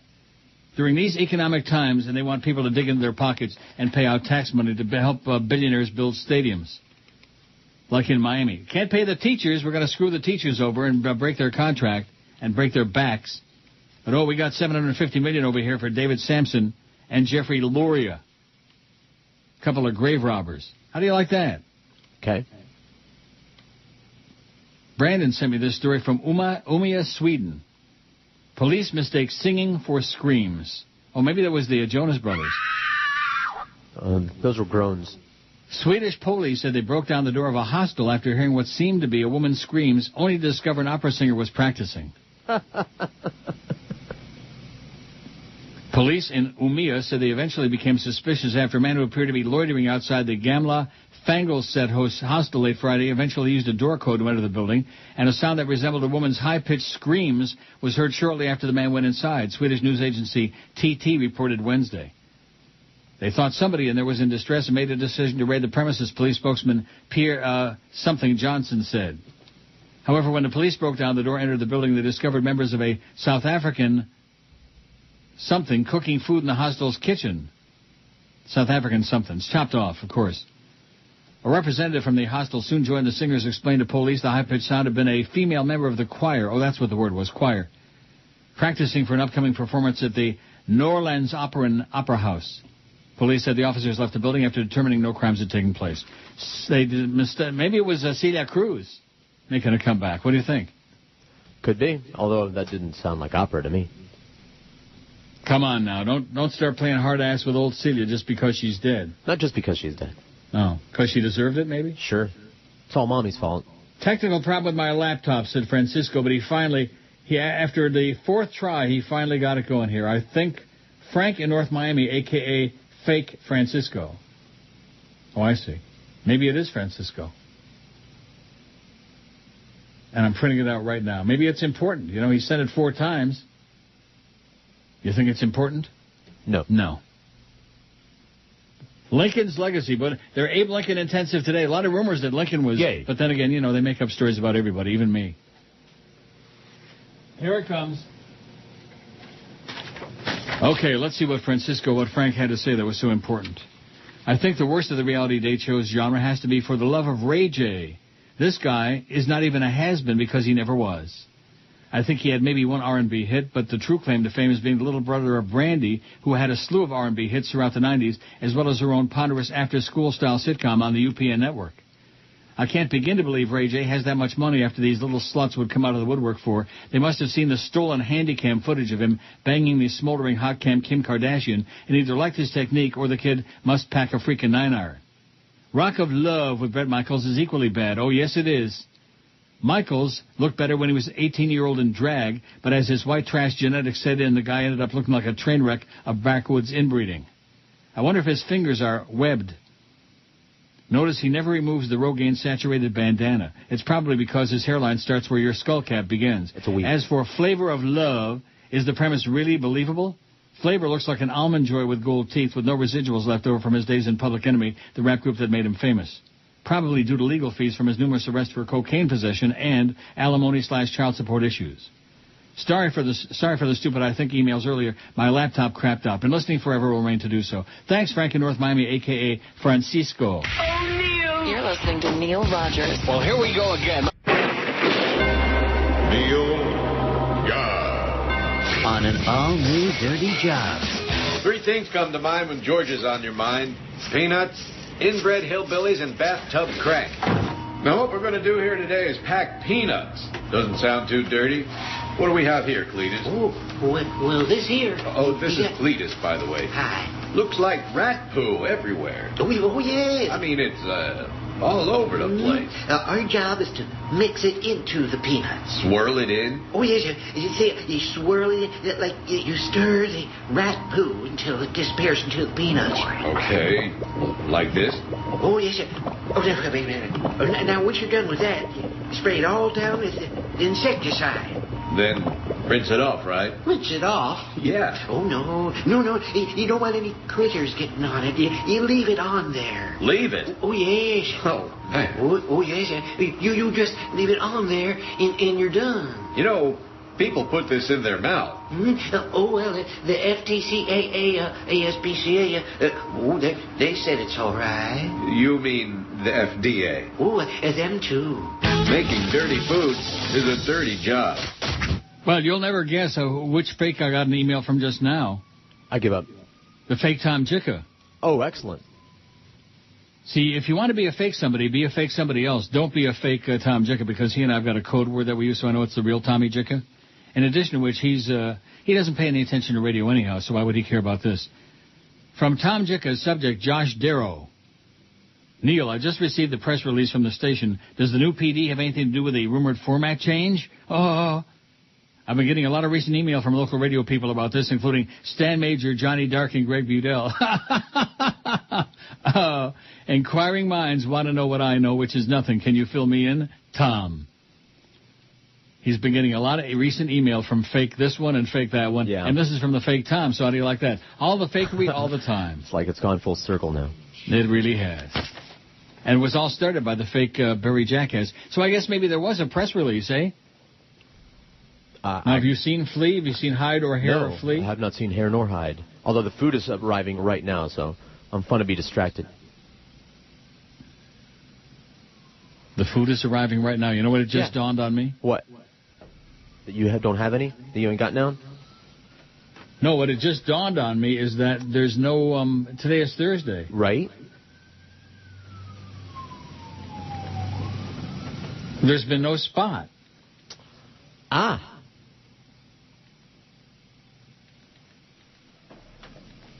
Yeah. Well, scandalous. Nice going, boys. Wow, nice look at that going. giant bag of chips. What? I said, hey, how's it going, eh? One moment, please. On the border, Mexicano, baby, and there was no spot today. Somebody's bad. This is what happens when you're running a radio station on automatic pilot. Right. So you can do a little spot, because at noon, the certificates go on sale. It's Thursday. We'll sing, we'll dance. On the border. Now, what did they bring you? I don't know. I ordered a chimichanga, but there's like a whole bunch of food here, so I'm going to start rifling through it during the break there. Good. How about chimichanga? Anyway, On the Border is in Miami Lakes, Kendall, and Pembroke Pines. And starting in 13 minutes at noon, you can log on to WQAM.com and get a $50 certificate for just $25 to On the Border Mexican Grill and Cantina. And George is going to give you a big song to dance about how great the food is, which I'm sure it is. Any minute now.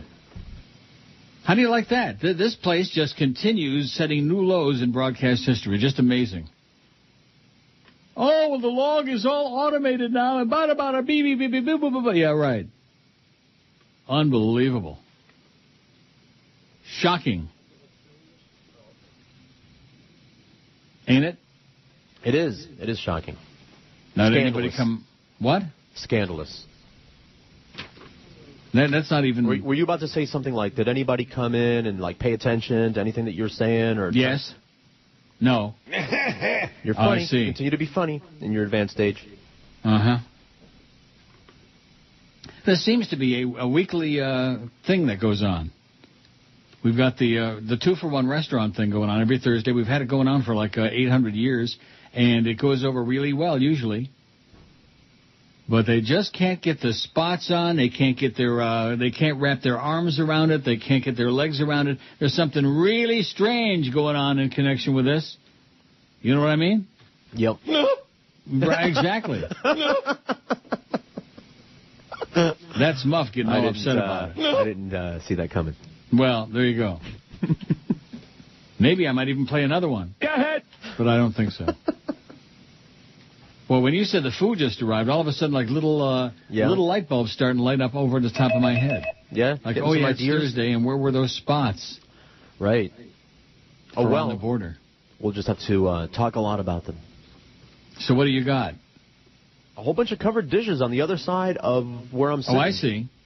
I'm going to get up and go rifling through the food in the middle of a segment here? I mean, Why I can. not? See ya. I've been eating on the air here lately. What's wrong with that? That always solicits that great hate email. Oh, you slob. Oh, in fact, I got one in here today. I'm sorry. Let me look through my pile. Remember yesterday I had the pasta? Basta la pasta. Ben Schmiegel, he's back again. The great connoisseur. You know Ben? No. And the subject is oink, oink, oink. In reference to my eating my Michelina frozen pasta yesterday.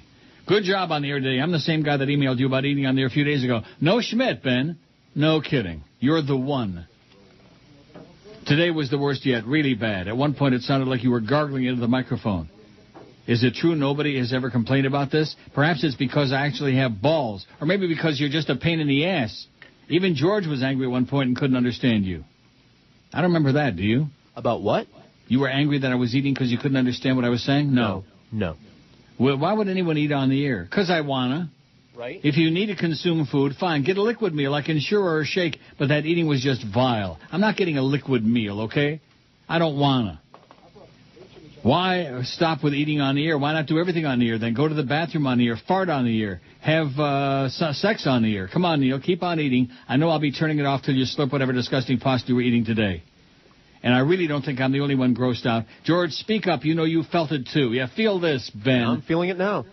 And for your information, in my country, etiquette school is optional in school. Well, excuse us that we're such a bunch of slobios. Ben Smeagol my ass. How do you like that? So I want you to eat that food on the air with relish today. I don't think they brought any relish. Oh, well, I mean, like, you know, I got my own personal chimichanga. Do you really? It's almost as fun to now, eat what exactly as it is a chimichanga? I don't think I've ever had a fried one. burrito. Is it? Well, I'm being overly simplistic, but isn't that in a nutshell? Okay, I can say that. It's a fried burrito in a nutshell? Right. In an acorn shell. I see.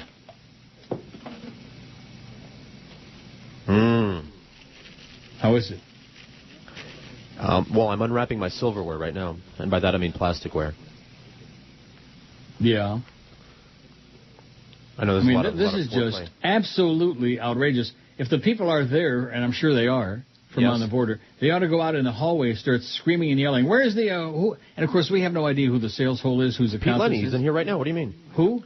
He's outraged as well. Who? Pete. There's nobody to bribe anymore. You know, like in the old days, you used to be able to slip people some money. Yeah. Used to be able to bribe the traffic lady and what the hell get was your Petey spot Lenny doing on our side of the building? I thought he worked for Power. Nevertheless. Apparently the sales department over here needs some help. Oh, they need some help, all right. Well, I sure hope we do well today, because it sure won't be because the traffic department, which you don't have one anymore, is on top of this crap. No, I don't want to upset, what's his name? Who? Email you just read? Ben Schmiegel? Oh, that's right. George is talking with his, he's eating with his talking. This is so good. The cheese is all nice and, you know, melted. That's the key. The sauce is awesome. It's not runny. Friendly Al says, oh, no, not your friend. Not your friend. I see. But he says Friendly Al. I was listening to the archives, heard some woman badmouth Bluebell ice cream. Tell her and her boyfriend they're full of crap. You're full of crap.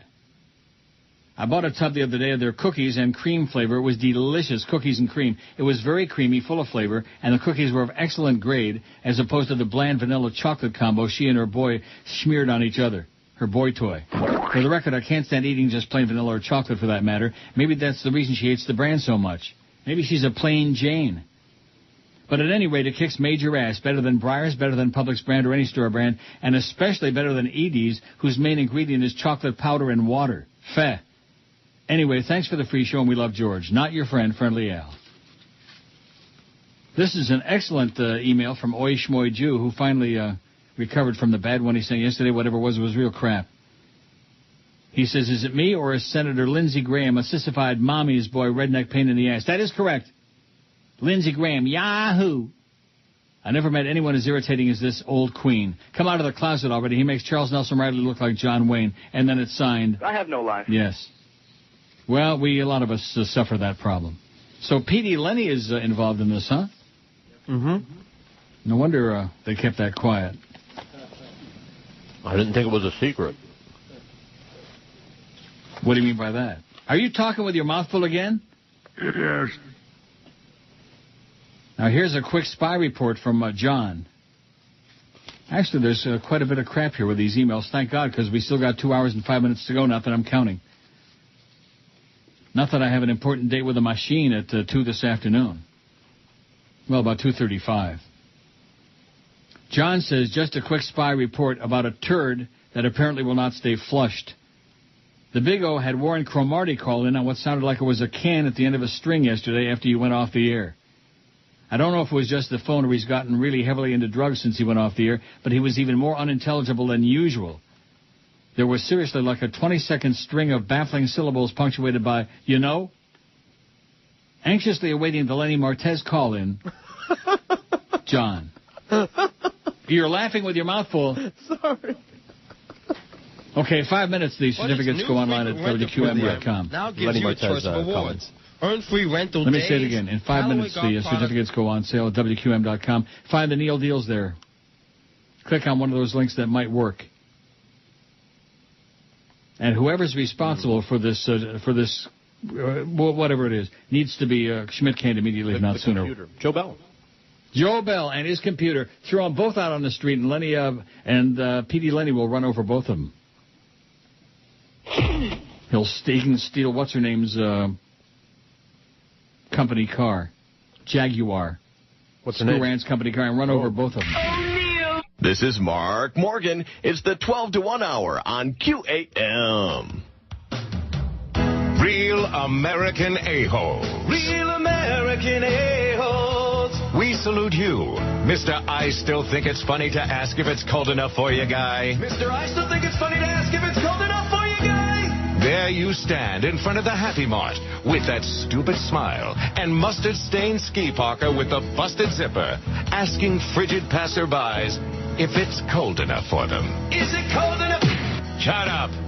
It's because of morons like you that, according to Jim, is still on the air. We are suffering the worst winter in decades, and the last thing anybody needs is your idiotic commentary. Is it cold enough for... Stifle it, Ed. The last time anyone saw liquid water outdoors, Bush was still in office and O.J. was a free man. We don't need the reminder. Is it cold enough? Global warming may very well be the biggest load of government-issued crap since the Warren Commission. And Ed Begley Jr. can shove that hybrid up his... Ow! But that doesn't mean I have to listen to your stupidity every morning. So we salute you, Mr. I Still Think It's Funny to Ask If It's Cold Enough For You guy. Your hat with the ear flaps, your worn-out 45 with a curly shuffle, and your wire rims. You are a real American a-hole. You fairy. 12:02 at 560 WQAM. We got 69 left. We started with 100 certificates for On the Border, Mexican Grill and Cantina. They brought so much food. Good. That means you can talk all the way up till 2 o'clock with food in your mouth. Yes, I can. And then Ben Schmiegel will say, "Oh, I thought it was only you, but now you've trained you've trained your trained monkey there." Monkey, that's right. Yeah. Well, that's the way George is. I'm a gibbon. Monkey C. 63 left.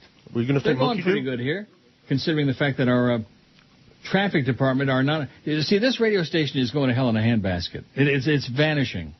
It is basically ceasing to function as a business. You follow what I'm saying? Yeah. You tell me something I don't know? Yeah, okay, that's right. Shovel it all in there When was it? like that. In fact, you know something? I have another Michelina pasta spaghetti bolognese in the freezer. All right. Now, I could just nuke that up here in the next few minutes. Yeah. And we could talk in stereo with our mouths full. How do you like that? New format just for Ben Schmiegel. Stick in your his thumb in country, oh, yeah. Yeah. What country's that? Who knows? He's from Hungary. Twice, not once, but twice. It's got to be a fake. 61 left. We still got 61 to go. We started with 100. These are $50 certificates. They're just $25. 60 left. Adam Oshmuck is back again, who just, took a couple of days off, but now he's back with 8 million emails every day. Bluebell, they have a Butterfinger flavor. Get George to FedEx you some, or maybe Jolly Joe will. That sounds yummy. Send you some. It does sound great. Although you know what I always tell you about. You know what I always tell you though about those candy bar flavors of ice cream? Most of them blow. Most of them suck. Right. They don't have enough candy bar in them. Now, Score, of course, is an exception. And what was the other one, the Nestle's that I was so crazy about there for a while? I forget. Turtle? Turtle. Very good. Nestle's Turtle. I just Excellent. spat all over the microphone when I said that. Yeah, it sounded like it. Mm-hmm. Yep. Oh, man. Just for Ben Schmiegel. Oh, my God. He took etiquette class. Sounds really... Yay. Yeah, like a enjoying screamer. this chimichanga for the rest of the week. You're going to do what? You're going to be farting from it? No, it's on the microphone. I'm going to be smelling it. You're going to be sniffing it, huh? Well, Lee will. Good thing nobody else. Now we're down to a 58. They're going a chunk here and a chunk there. On the Border Mexican Grill. 3 locations. 3 locations. Kendall, 12295 Southwest 88th Street. Pembroke Pines, 12100 Pines Boulevard in Pembroke Pines. By the mall. And Miami, what? By the mall. By the mall. And Miami Lakes, 15301 Northwest 67th Ave in Miami Lakes. 3 locations. And the certificates are good, obviously, at any location. Right. So what did P.D. Laney do besides throw a hissy fit? 57 left. What did he do? Did he get like all bug-eyed, like, Not that that's unusual for him. Threw his arms in the air, did a little bit of flapping. Did he really? Redder like in a the chicken? face. Got red dirt in the face. Yeah. How could you tell? Because it was red dirt. Hey, Noslin, come in and have some food, baby. Help yourself. Anything you want in here. It's all yours. Who's in there? Noslin. Oh, Noslin's in there. Well, she's good people. Yes, hi, Noslin. Neil says hi. She said, just give me the food. The owner of the restaurant is totally scooping on her, man. Scamming. It's all right. Everybody does. 56 left.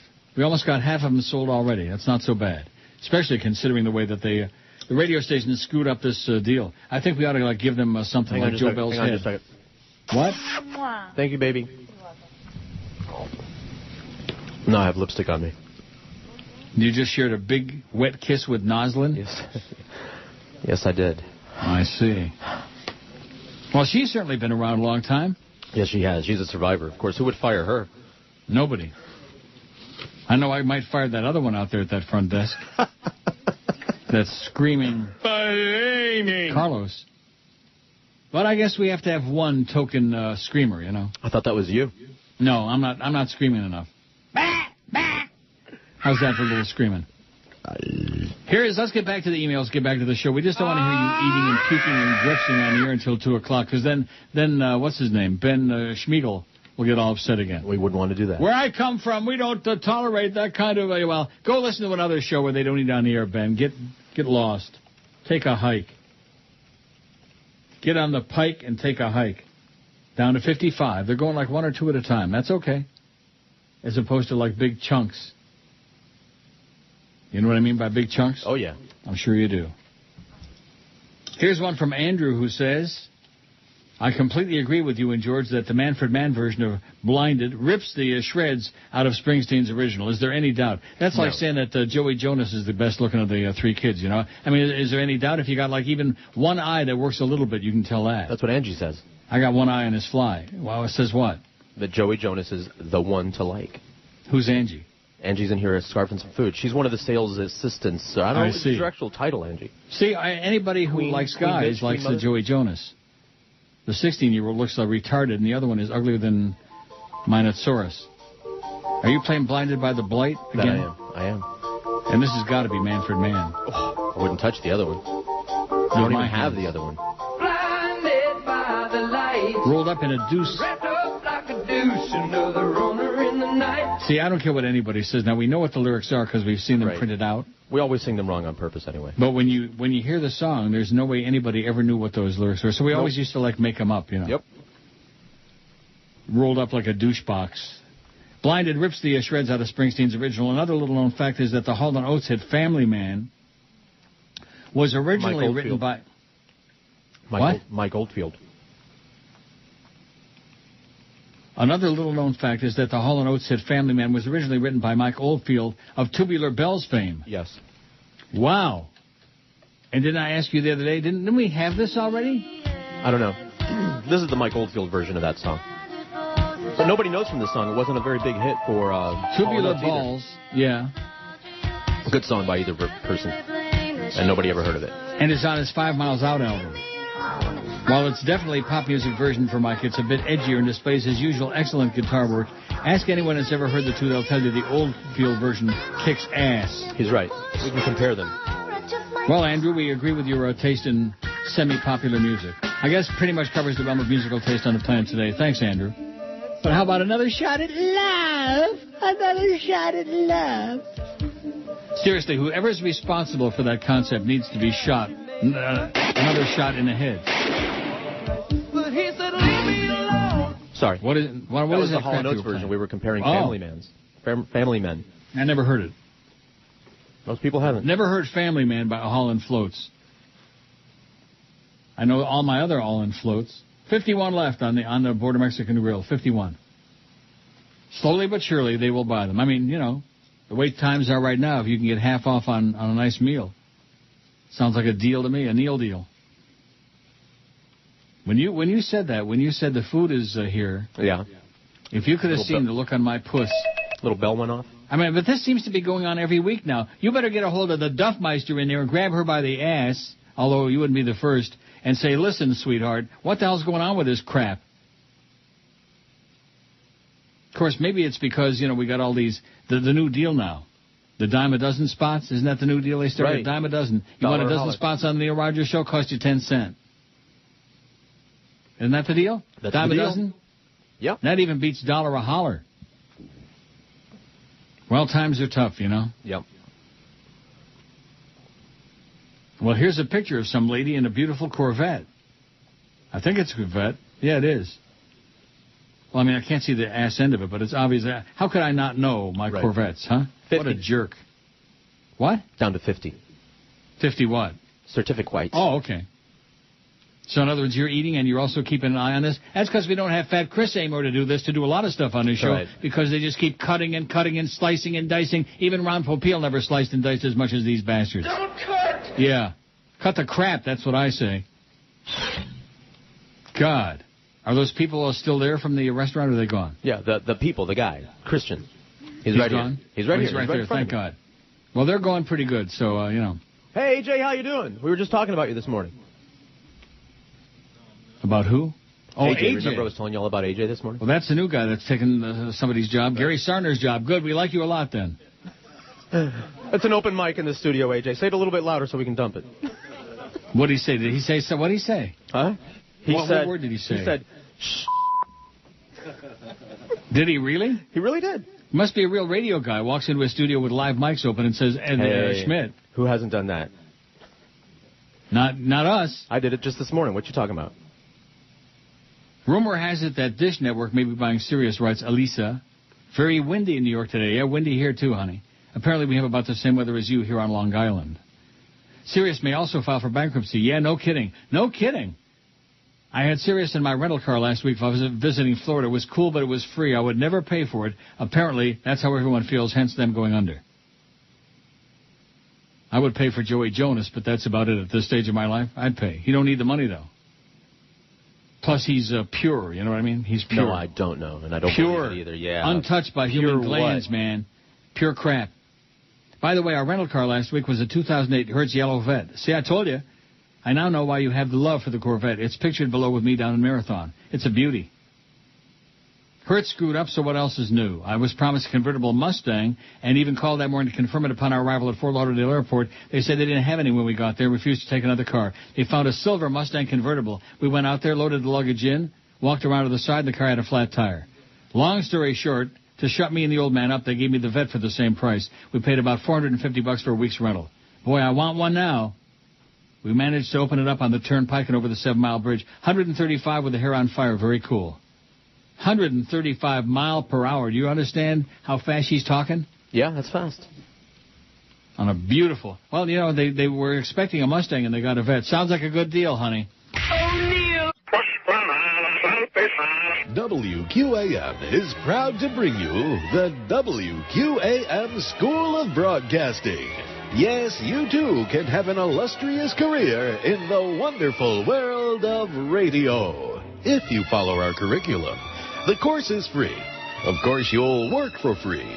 Call 1-800-WANNABE and speak to our Director of Education, Mr. Lenny Martez. So, you want me a broadcaster? A what? A broadcaster. Yeah. Broadcaster. Well, can you say news? News. Yeah. No, it's not news. It's news. News? I'll take you on a tour. You need help. Here, we have the Joe Rose Beginner's Course. Repeat after me, man. Wait. It's good.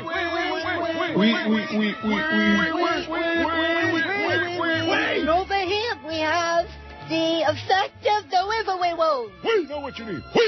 Just give us a call. All you gotta do is call us right now. Repeat after me.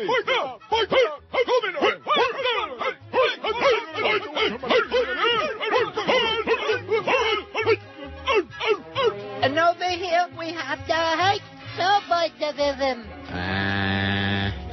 And open your books to page 14. Repeat after me. And,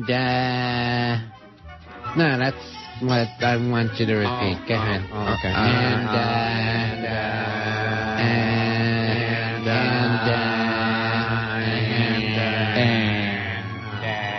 And over in this room is Goldie 101. Yes, it's the wonderful world of radio.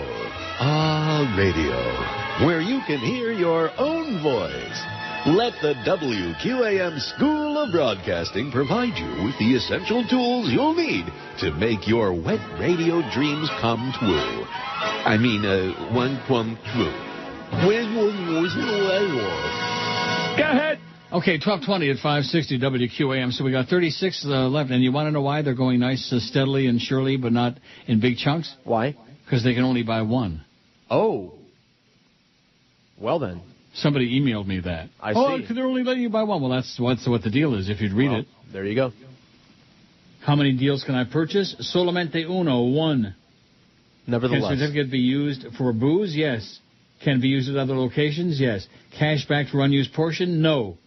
Use more than one certificate per visit? No. So we got 36 left. That's pretty good. Means we sold 64. 35. These are $50. What? 35. 35. We're alive. That's pretty good. Means we sold 65, as Phil Sims would say. 65, and we're alive. And no more jive. Boy, he makes me physically ill, Phil Sims. Ill, Phil? You don't know. It's a sports thing. Right. Well, speaking of that, John James is back. You know what he's writing about? No.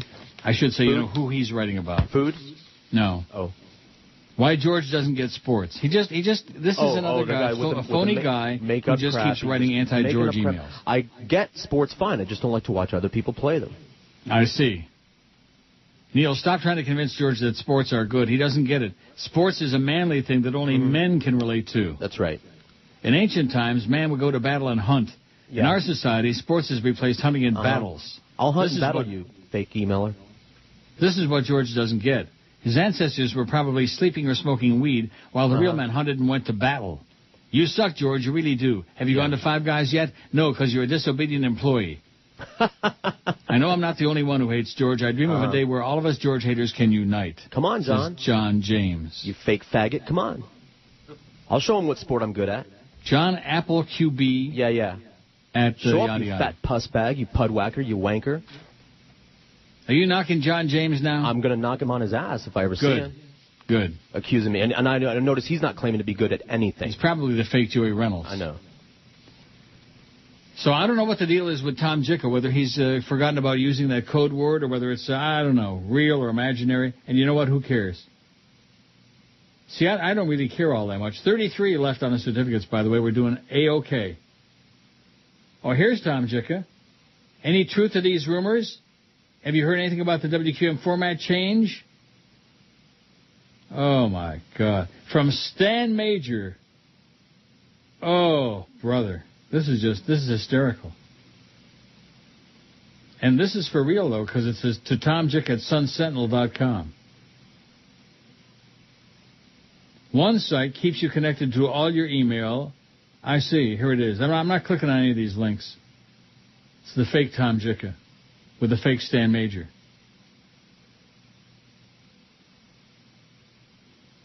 And what is with these dildos? Why did somebody send me a picture of a whole bunch of silly-ass dildos? Maybe they figure you like them. I don't. Seniors learn the ins and outs of safe sex is another one. Very boring, Mama B. Not up to your usual standards at all. Oh, and here's one knocking the Big O in some spot he did. Listen, you people are really out of material bad. Big time. Big time. Big time. 31 left on the certificates. See, the fact that they're only allowed one apiece, that kind of puts a roadblock in the way of those people, the fakers. Remember what happened last week or the week before? Yep. But we eventually sold them out. That was for the Italian joint. I mean, E. Corsini. Wasn't that the name of it? Okay, yeah. Something. I wasn't here, so I don't remember. Oh, that's right. You weren't there. You were out sick that day, and Flea hopped up all the food. Were you sick? Yes. I can't believe that you'd be sick on a day when free food came in. That's how you know I was not really a really sick. Good career move. I had the flu, baby. So is Flea around anywhere? Is he showing his ugly puss? He was bouncing around somewhere. Yeah. Well, Got ask some him about this press release about this story about him being the assistant PD. Yeah. I thought he already was the assistant PD. I guess now it's official. It's official. Wow. And let me also remind, since the sales department is doing such an ass-kicking job today, let me remind you about those entries for Gulfstream for the second race tomorrow, since it'd be nice to have a chance to handicap that later on this afternoon or evening. Steve Sloan. I sent him an email. He didn't send me nothing. He sent me absolutely, positively nothing. Rodolfo is pissed off at politicians. He's got a great email and rips them an ass. No money for education, no money for teachers, but lots of money for billionaires for stadiums. Let's build a new stadium on every street corner. Oh, Neil God.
A little known fact, I just realized it myself. Frankie Valli was guilty. Did you know that? No, I did not. Well, now you know. It all makes sense. Sense to you, yeah. Slapped some sense into him. 27 certificates left on the Border Mexican Grill and Cantina. We had 100. We got 27 left. They're going one at a time. Just. Which is just fine. Get online and do it just fine. Okay, you pay attention to that. And I'll pay attention to this. That? That. Oh, what? yeah. See? No? Whatever. Hold it up. Here's the poll results so far. Our second poll of the day. I guess they don't like this one. It's for Valentine's Day, Saturday. All you guys that are so in love. It's another shot at love. Just the way they say it. It's just nauseating. Just puke-inducing. Not to mention the people on the shows of both genders, of all three genders. I mean, just the best way to describe my spouse or significant other is I don't have one, 46. 22.8% of this audience don't have a significant thing. My best friend, 38. My soulmate, 29. History, 14. Ballbuster 14. Fantastic 13. Ball and chain 10. Total bitch 10. Fat 8. Bloodsucker 6. Hot 5. Slut 5. Yes. Gorgeous 3. Slut. Yes. Will you stop picking on your wife? No. On your tall, very annoying wife? Well, why not? I don't want to. Alice Rantel, by the way, sends me a bunch of technical stuff about Utunes and iPhone. I'm not interested. Get a life, Alice, okay? Go the hell away. I think it's the real one. I'm beginning to believe it. Right. Not. Just like I believe it's the real Tom Jicka writing all these stupid emails about, oh, well, I heard from Stan Major and Johnny Dark. And yeah, right. This is what they do across the street all day. Sure. Make up fake stories. I hear that the ticket's going off the air in a couple of minutes. Remember, who was it that started that? It was Cordes, wasn't it? I don't know. That was like a year ago. Maybe it was last spring. Whatever you say. Whatever I say what? You don't remember that? I don't. He made up a bunch of stuff, and then they got all bent out of shape. Well, they get bent out of shape over everything. See, here, we don't take anything seriously, including this station. Right. Just take a look at today, the way they botched this deal up. I mean, good God. Good golly, Miss Molly. Just one botched job after another, and Jolly Joey's, that needle. 26 certificates left. Just like that question he asked when we had that conference call about, I know you joke a lot about that on the air and say things that are just for effect, but were you serious about technical problems? Oh, my God. No, Joe, I just made that up. We never have technical problems at QAM. What a kidder he is. I'm going to sneeze. It's the season, man.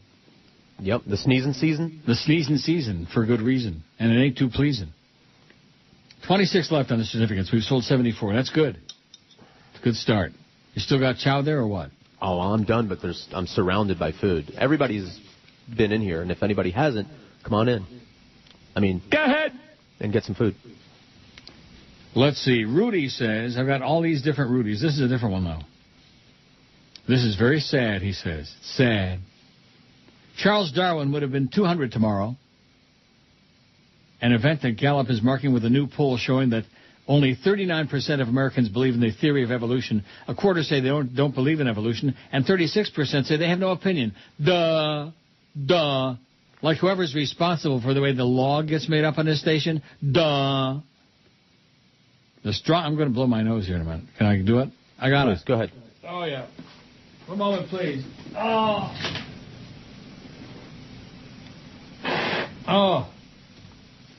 That's better. So much better. The strongest predictor of respondents' views on evolution, church attendance. What a shock. Oh, the Lord is going to be really pissed off at you, Neil, if you read that. Too bad. Screw the Lord. Screw Jack Lord. In fact, Gallup's analysis says religiosity outweighs educational level in shaping views on evolution. What are you eating or slurping or whatever? Oh, that's funny. Boca Brian sent me an eating sound effect. I'm playing that. Oh, good. I like it.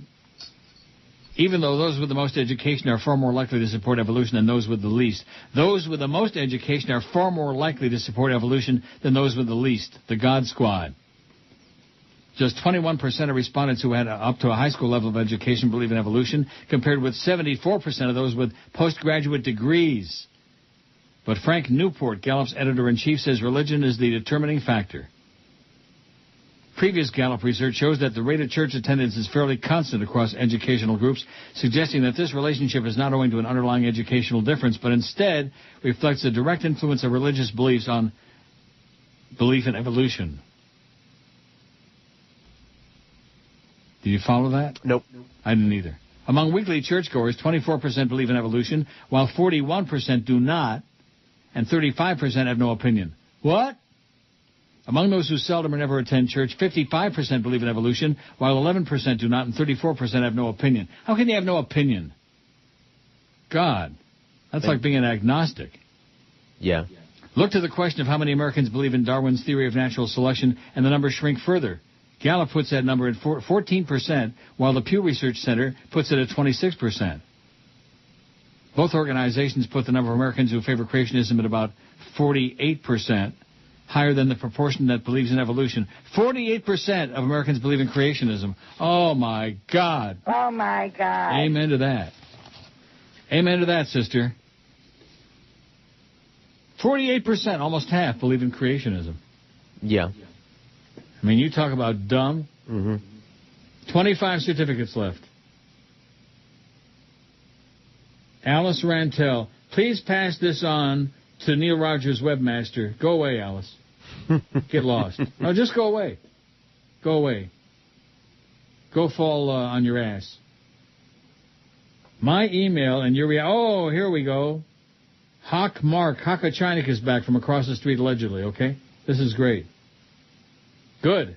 Agitated the folks over here. Good. Anything we can do to agitate. Remember what's his name used to say? What was his name, the guy that used to run a place? This Junior? place here? No, across the street. Oh, we'll do anything, or they'll do anything. They'll do anything to hurt us. Yeah. Like a child. All that childish crap he had going back and forth with Joe Bell. What was his name? Out of sight, out of mind. Joel Feinberg. See what a memory I got while you're sitting there with food dripping down your chin, and I'm coming up with the answers.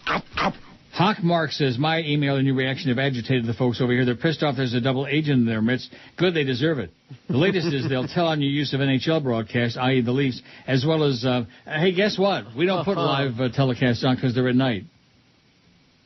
Wow. We don't put... Once the thing is over with, it's public domain, which they're too stupid to understand that. As well as some stations for rights violations. I'd be careful, Neil. Things could get messy. Oh, yeah. Sarah, I didn't email earlier, but can't email from work computers and had to wait. I emailed through my BlackBerry. Well, great. Things could really get messy. Oh, yeah, I'm scared. Oh, jeez. Idiots. Total, absolute idiots. But, they got nothing else to do over there. They're certainly not doing much broadcasting, so sit around and play little games. Oh, Neil! Neil got out! WQAM, where the faggot is.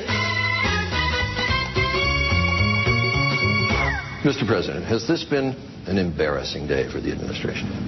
You've now got 3 major appointees who, it turns out, haven't paid all their taxes. I don't take responsibility for it. Well, I want 2 sets of rules here. 2 sets of rules. Mm-hmm. And you're the one in your inaugural speech who talked about an era of responsibility. Right.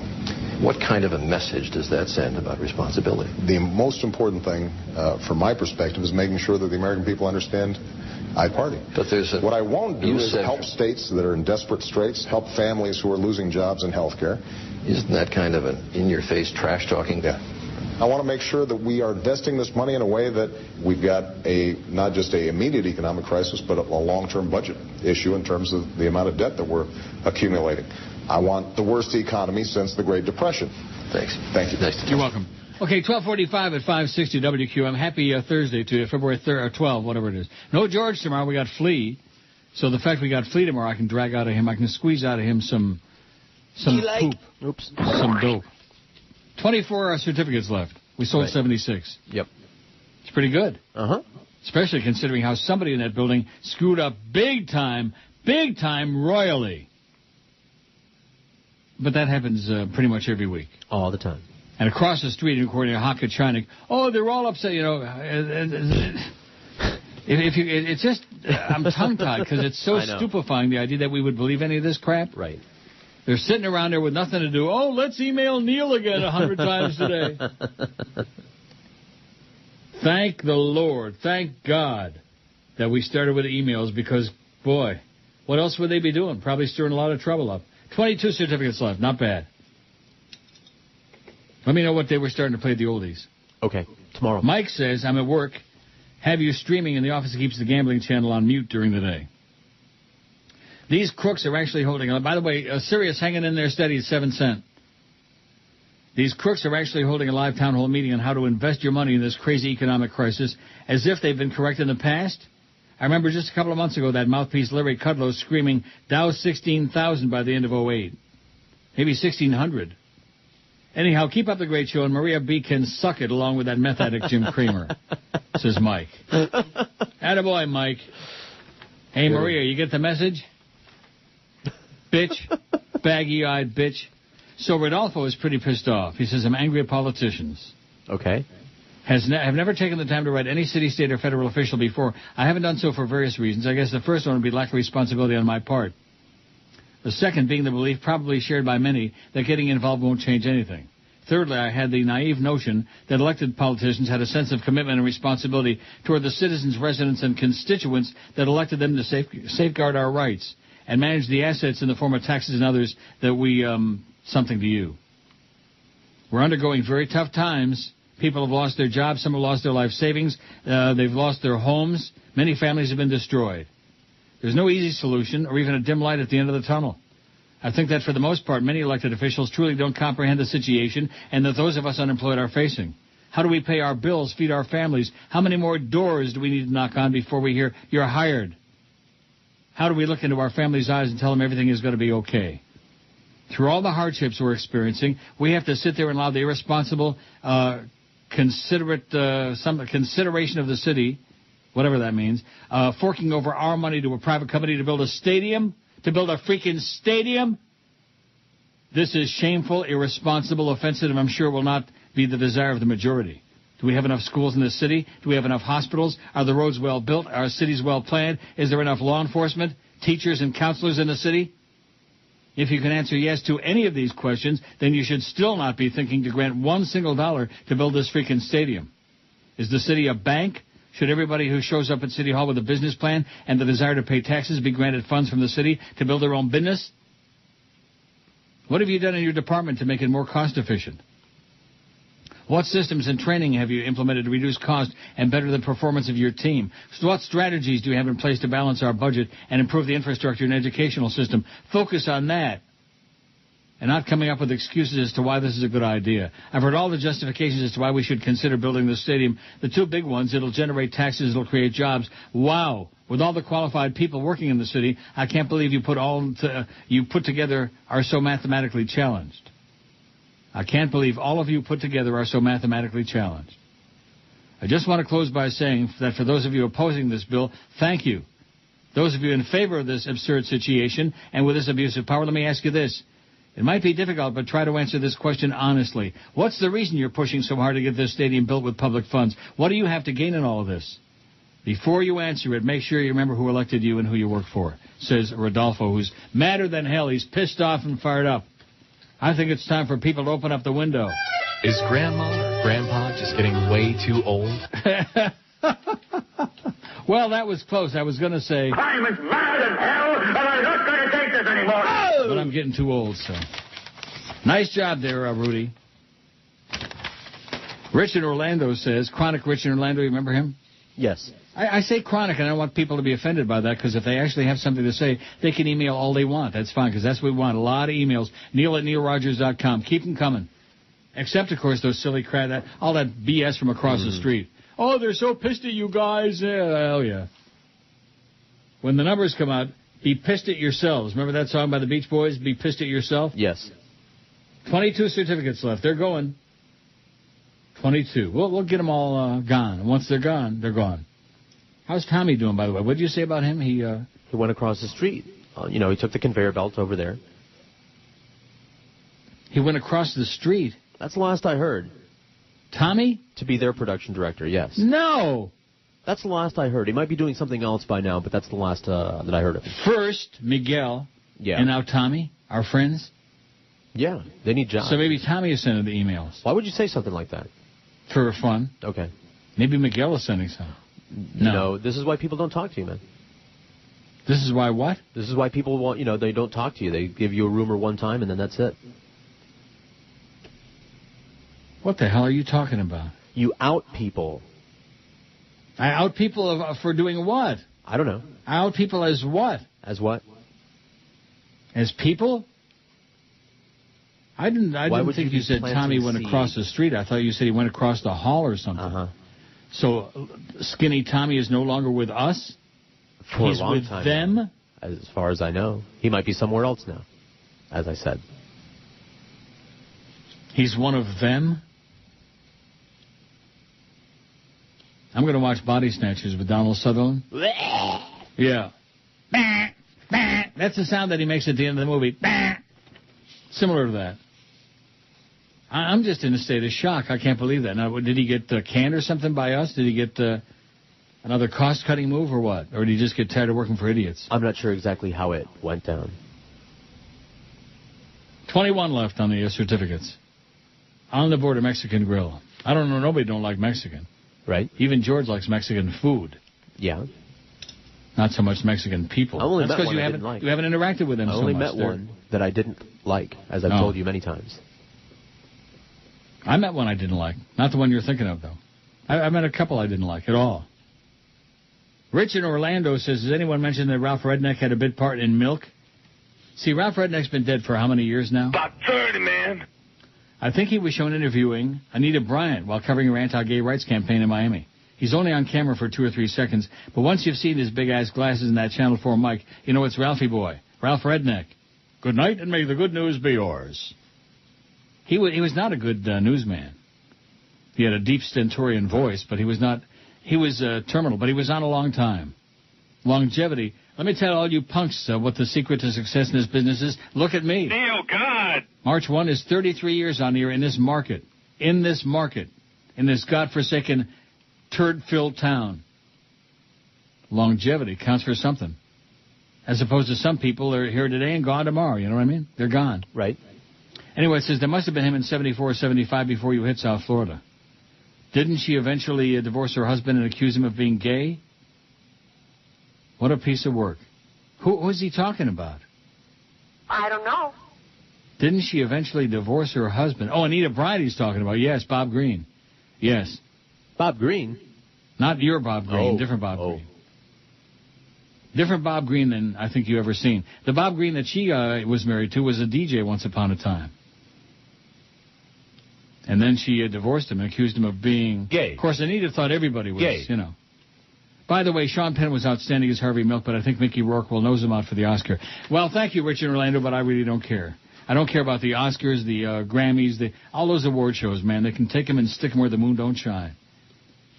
Not that I want to be, negative. Oh, and by the way, here's an interesting thing. Ooh, no, that's not. What? An interesting thing. Oh, what were you talking about? Why? Would you just see your... Yeah, an interesting thing. What? It's not very interesting. What was it? A thing. What? Move along. What? I'm in suspense over here. No, you're not going to be interested. There are 20 certificates left. They're edging down towards zero. Bill Aronovich handles publicity for Acera Tuaulo. What? Tuaulo was one of the first NFL players to come out and declare he was gay. We wanted to let you know his first full-length album will be released very soon. Would you be interested in taking a listen to it, arranging an interview with Acera? No interviews. We don't do guests, but we'd listen to it. Sure. He's a gay former NFL player. Acera Tuaulo. Tuaulo. And when I say Tuaulo, it makes me think of that Celia Cruz song, where she's going, ow, ow, ow, like I'm in pain. Ow, I'm dying over here. Ow. Ow, no! Right. And I Googled it and looked it up, and sure enough, this guy went through a lot of crap. Can you imagine being a football player? I wonder what Jimmy Syphilis would think about that. You fairy. Huh? Call up Jimmy and see what she's thinking about it. It's Scott Farrell. And when I'm up in Boca Chica slapping old women with painted lips around the pool, I listen to the Neil Rogers 1 to 2 hour. I listen to the Neil Rogers Fair and Balanced 1 to 2 hour. Hey, Farrell. What? By the way, son, I've been giving it some thought, see? What do you think of this? I knows that me and you can do much better going 6 to 10 and not at 5, a Gentile and a cranky Jew. I think we might be happy together. I think you really gone out of your mind. You gotta have your wee-wee bag strapped on too tight. No chance I'll do a show with you. I'd rather die. We'd be crappy together. Why, I'll have you know that I'm a big Bucky Jew from Brooklyn Heights. I've been raped by everybody but you. You're not my type. Me and Mo, that would blow. No way that if we had a fight, that you'd survive. Who'd wanna hear a genitile and pushy kind that scrap me together?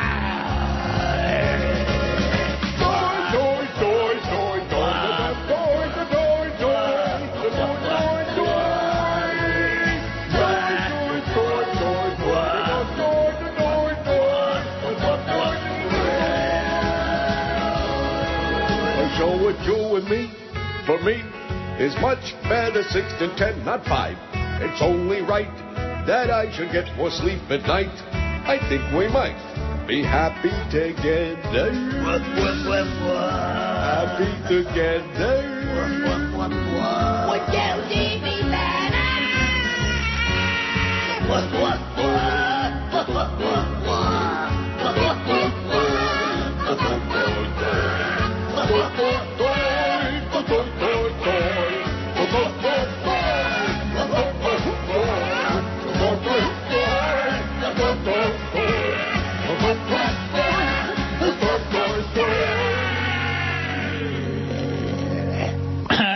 Oh, yeah. Get those last couple of notes in, man.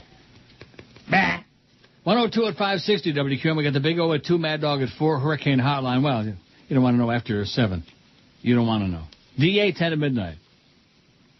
Here's a email, totally useless piece of information.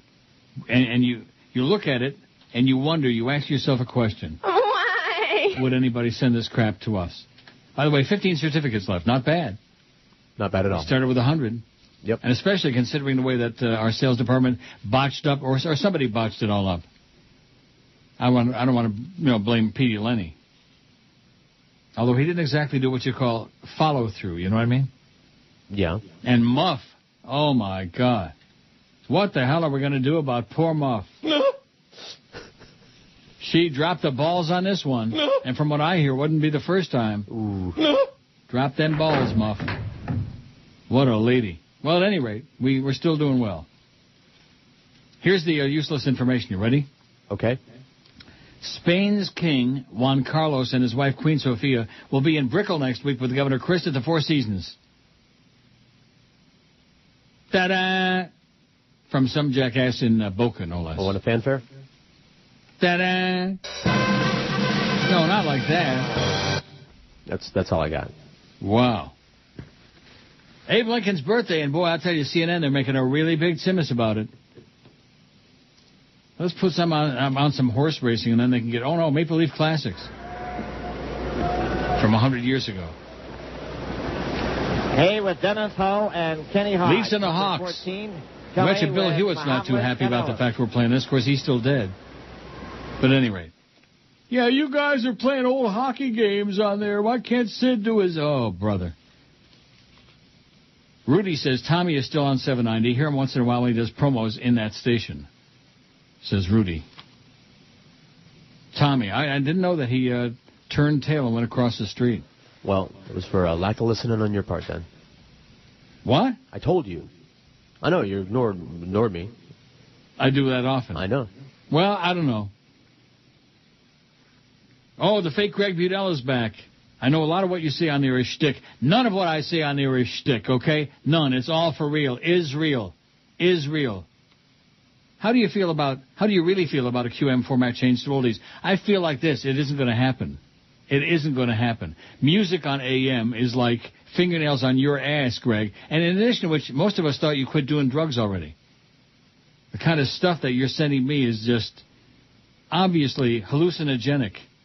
I'm hearing Joe is looking for a high-profile morning show while retaining you for middays and a known personality for afternoon drive.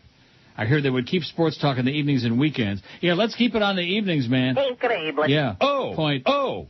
And would retain the Dolphins and Canes at least until the contract expires. Signed, Greg.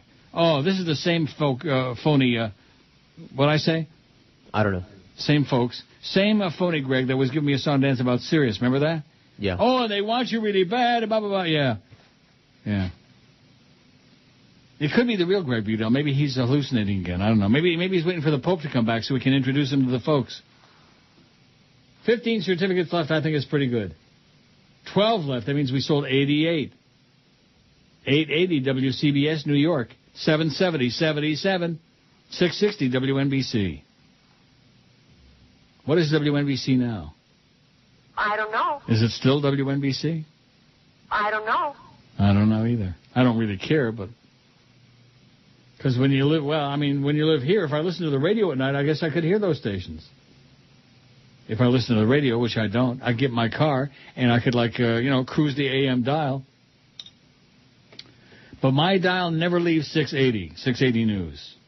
It's a great all-news station. Can you believe there's no all-news station in South Florida, in a market that's like number 12 or 14 in the country? No all-news station.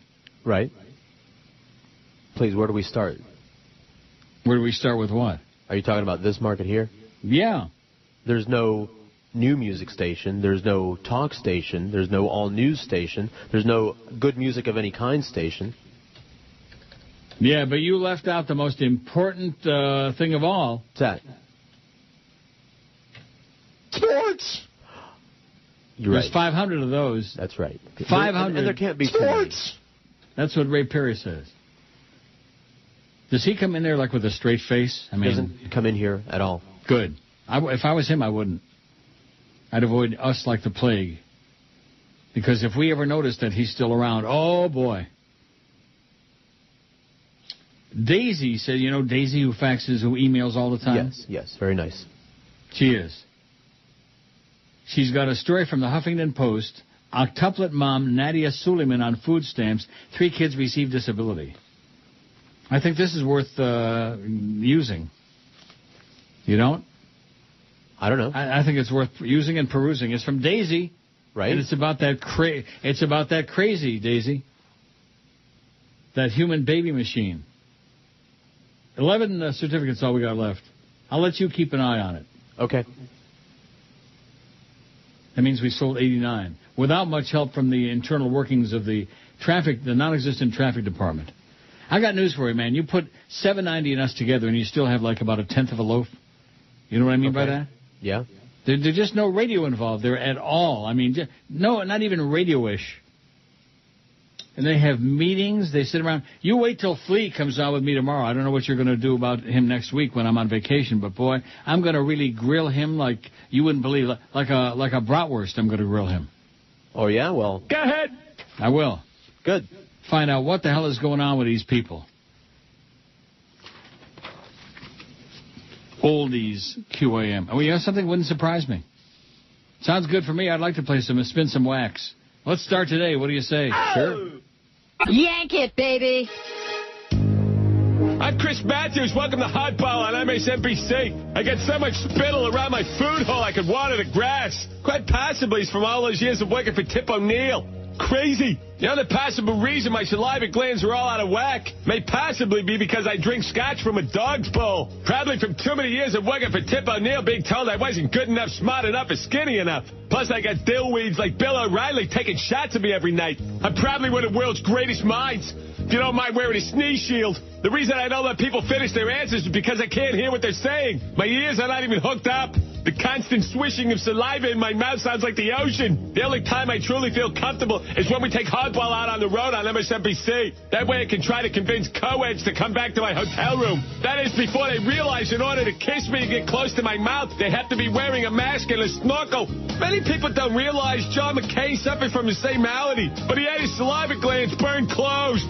Obama didn't. Just one of the many varied and stunning differences we like to point out here on MSNBC. Here's one more important fact you should realize before you go to the voting booth. They have different hair color. I'm Chris Matthews playing hardball on MSNBC. Now, guess who? Somebody that I said yesterday we don't ever want to hear from again, and I wish I could kill him. Mr. Radio? Yeah. I was going to say, guess who responded to my thing about 616? What is it now? Mr. Radio? Which is just, huh? Mr. Radio? Why do you keep saying that? 660 AM New York is 66 The Fan, yeah, about 100 years ago. They changed format shortly after Howard Stern left for K-Rock 100 years ago. Joey Reynolds was Howard's replacement on NBC with Al Rosenberg and Fred Norris. His show was The Death Knell. Mr. Radio, we wish you only evil. We wish you would croak a wicked, horrible death. Like we really need to know that? Like somebody else wouldn't have... who cares? Who the hell cares? Anybody out there care about Mr. Radio? No. Anybody want to kill him? Uh-huh. Yes. Oh, good God. The ultimate I have no line. poster child. Poster child. God. I'm gagged and choked up about seeing that. Oh, yeah. Remember how I'm always saying that there just are some people you can never chase away? Yeah. Like with the guy with the Oys? Right, like all of them. All the chronics. I'm your friend. I'm your friend. No, you're not. Oh, yes, I am. I'm your friend. The mother of octuplets was implanted with those embryos at a Beverly Hills fertility clinic by a well-known and controversial specialist who pioneered a method of implantation. I'm looking for where his name is again. Kamrava. Dr. Michael Kamrava. His name emerged Monday as a result of an interview aired Monday on NBC with Nadya Suleman, who gave birth to 8 babies January 26th. Over the past 2 weeks, the identity of Suleman's fertility doctor has been a source of great mystery because of questions over the ethics of implanting numerous embryos in a woman who already had 6 children. Kamrava, 57, wouldn't comment on the issue, but told reporters outside his clinic on Rodeo Drive that he had granted an interview to one of the TV networks. When asked to provide more detail, he said, "Watch the news. Watch the freaking news."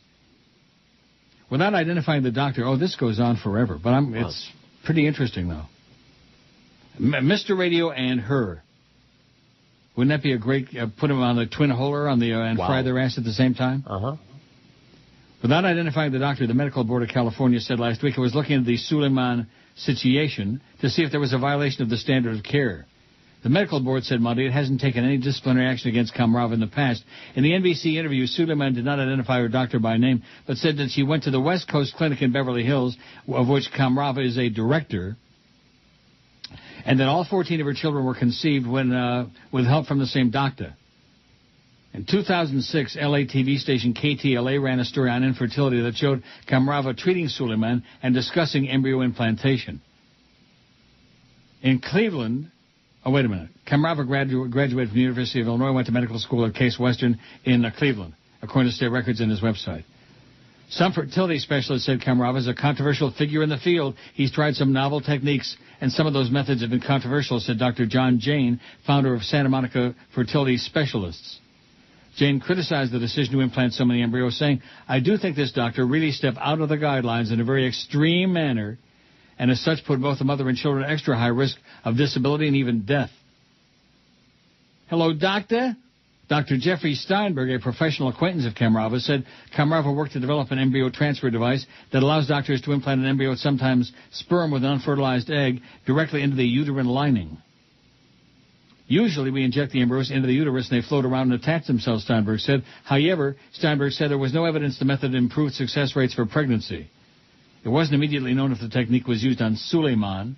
She said she had 6 embryos implanted for each of her pregnancies. The octuplets were a surprise result of her last set of 6 embryos, she said, explaining she had expected twins at most.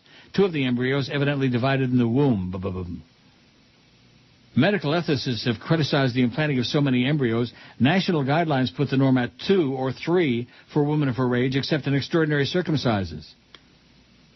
And it goes on and on and on about how many he did this and he did that, and bada-beep, bada-boop, bada-bop.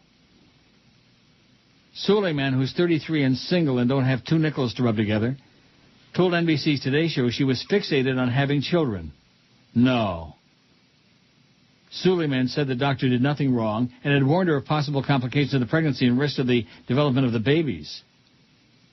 The octuplets were born 9 weeks prematurely but appear relatively healthy. Their names have a biblical theme: Noah, Jonah, Jeremiah, Josiah, Isaiah, Maliah, Micah, and Neriah.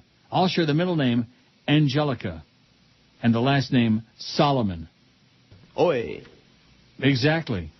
I wonder what Avram Solomon would think about that. On Sunday, Suleman's mother, Angela Suleman, seemed to contradict her daughter's account, telling a website that the fertility specialist who helped her daughter give birth to the octuplets was not the one who aided in the birth of her first 6 children.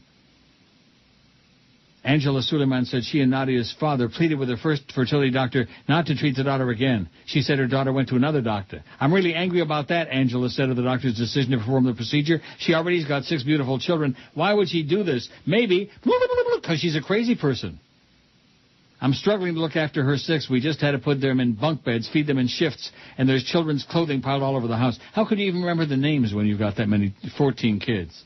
Maybe she's got like one of those brain tricks that she does. Yeah, she's doing tricks all right. Yeah. Didn't we discuss that yesterday? That's my theory. That's where she's getting the money to for all these doctors and all these procedures? Sure. It's just a theory. Angela Suleman said Nadia's boyfriend was the biological father of all 14 children, but she refused to marry him. He was in love with her, wanted to marry her, she said, but Nadia wanted to have children on her own. She wanted to have her own children. Wow. So much tourists and so little time. That's the world in which we live. And people are worried about friggin' Greg Budell. Oh, my God. Talk about small potatoes. Jeff is belly aching. Why do they only let me buy one certificate? Because they're the sponsor and they do it the way they want. They want to have a whole lot of different people. That's why. Oh, beep, beep, beep, beep, beep, you should call the promotion something. Yeah. Love you. Love the show. Kisses. Go away, Jeff. Quit belly aching, okay? How many we got left, by the way? 11? Last I checked. You're not on it? Refresh. Yeah, I am. I'm just refreshing right now. Refresh it. It's refreshing, and it is mild. 11. Stuck at 11. Stuck at 11. That's okay. We sold 89 already. Jimmy Dworsky is back. Oh, my God, Jimmy. This is his second. I skipped over the first one because he was knocking the guy that was bitching about the politicians, which I thought was a pretty good email. It's a hell of a lot more important to rip the politicians than the other emailers, Jimmy Dworsky. Okay? What kind of a name is that anyway, Jimmy Dworsky? Huh? I don't know. Sounds Polish to me. Sounds funny to me. Yeah, funny and made up. Like most of the names on here. Alice Rantel, Tommy Jerka. I mean, made up. Greg Budell, Gregory Benjamin Budell. Kind of crap. He must be back on the sauce, man. On the juice. Jimmy Dworsky says, Neil, that crazy Octomom bitch also set up a website for donations to help her support her and her crotch fruit.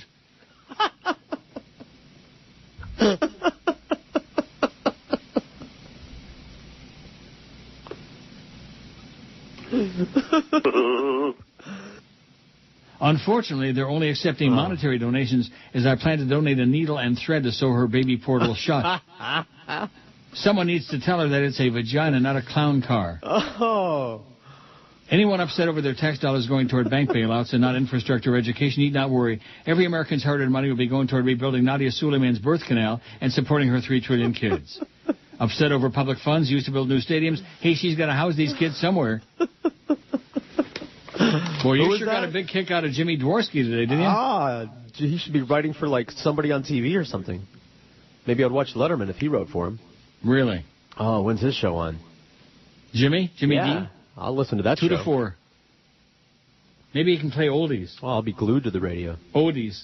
Let's play some oldies. What do you say? Oldies but goodies? Sure. I'm just checking. Still 7 cents on Sirius. I'm serial. 7 cents.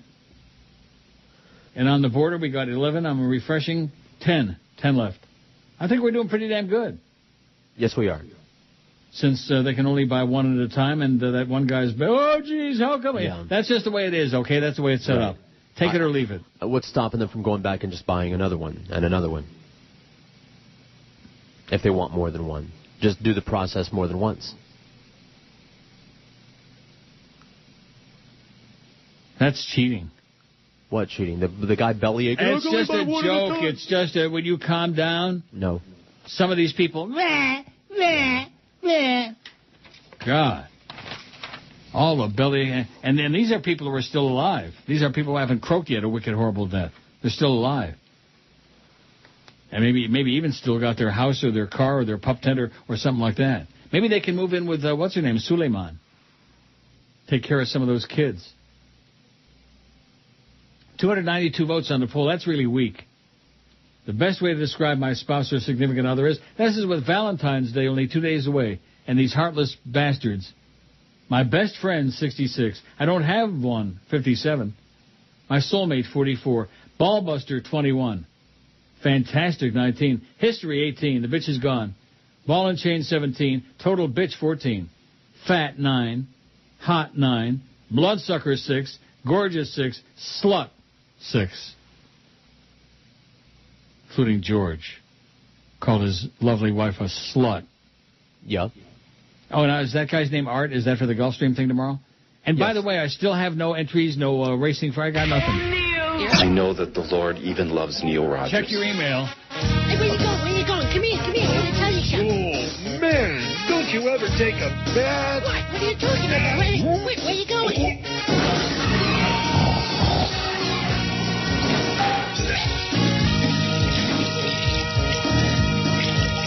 He's a walking ghost now. Check it out. I can blow bubbles out of my nose. An obnoxious fat producer, too. I didn't do it, but I know who did. His hairy ears are oozing dandruff. I name them like pets. And his fat man smell will make you puke. Thinks his jokes are funny. So the rabbi says, now without my shoes. Get it? But everyone's disgusted and scared. Walks through hallways sideways. And he's covered with gorilla hair. Mama says he's okay. He's such a handsome young man. Leave him alone. We're not too sure what's going on there. Stay away from me. Josh Friedman. Samuel thinks he's funny, but he's no Stan Major. I'm funnier than him. Don't come near me. Josh Friedman. Hey, look, I can squeeze this cheese out of my belly button and sell it by the pound. Dig it? Got so fat his guts exploded. Spewing wretched bile all over the room. There's staples up and down his smoothie. Just to hold in all that greasy old food. Stay away from me. Josh Friedman. Do you think I care if Chris Moore don't like me? I think he does. Don't come near me. Josh Friedman. Hey, come here. Smell my fingers. Don't it smell like scrotum juice, huh? What does it mean when someone calls you? Cold. Oh yeah, I was on that. No, I got fooled by that last time. Did you see the picture? Yeah, I saw the picture, and it gave me enough time to consider it. And oh yes, it all fits. Absolutely. Phantom Informer always is right. Whoever Bitter, that person hard-bitten, sour, personal. The fake emailer from across the street, the big fat tub of useless turd. What else is he going to do all day? Personal grudges, hard-bitten bastard, total sports fag, all of it. It all fits. Josh Friedman. Right. And fat, no ability of his own. From the fake Tom Jicka, see, they're starting this crap across the street about we're changing format to oldies and all this other crap. From Mark Hochman at Lincoln Financial Media. This is supposedly the guy that was disenchanted and yada, yada, and the crap about Sid and this and that. Mark Hochman's the executive producer of the Dan LeBastard Show.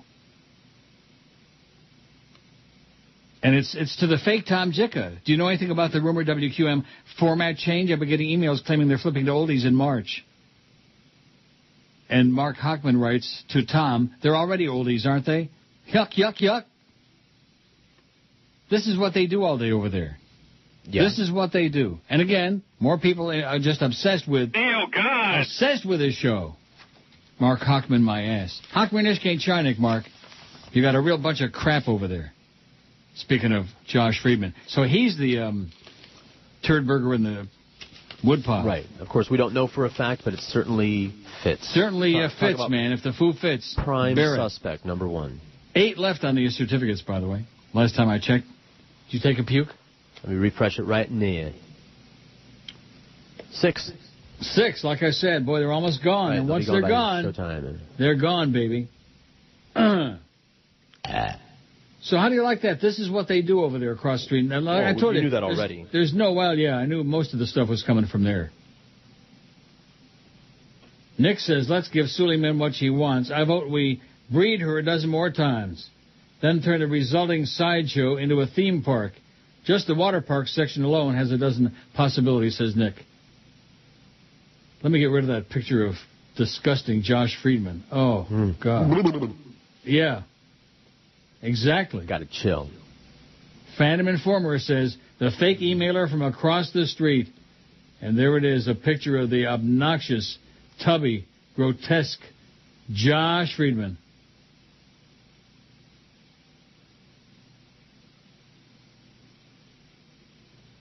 I just clicked on the attachment. Okay. Which I'm sure is just an isolated picture. Yes. Of Tubby Baby.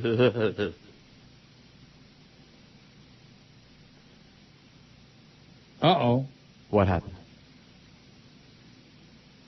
Don't tell me. What happened? That's why I never click on those things. But at any rate. Did it explode? He blew up. His poopik exploded all over my computer. Oh, well, anyway, moving along. Yeah, this thing's all screwed up now because I opened that attachment. You think they done something?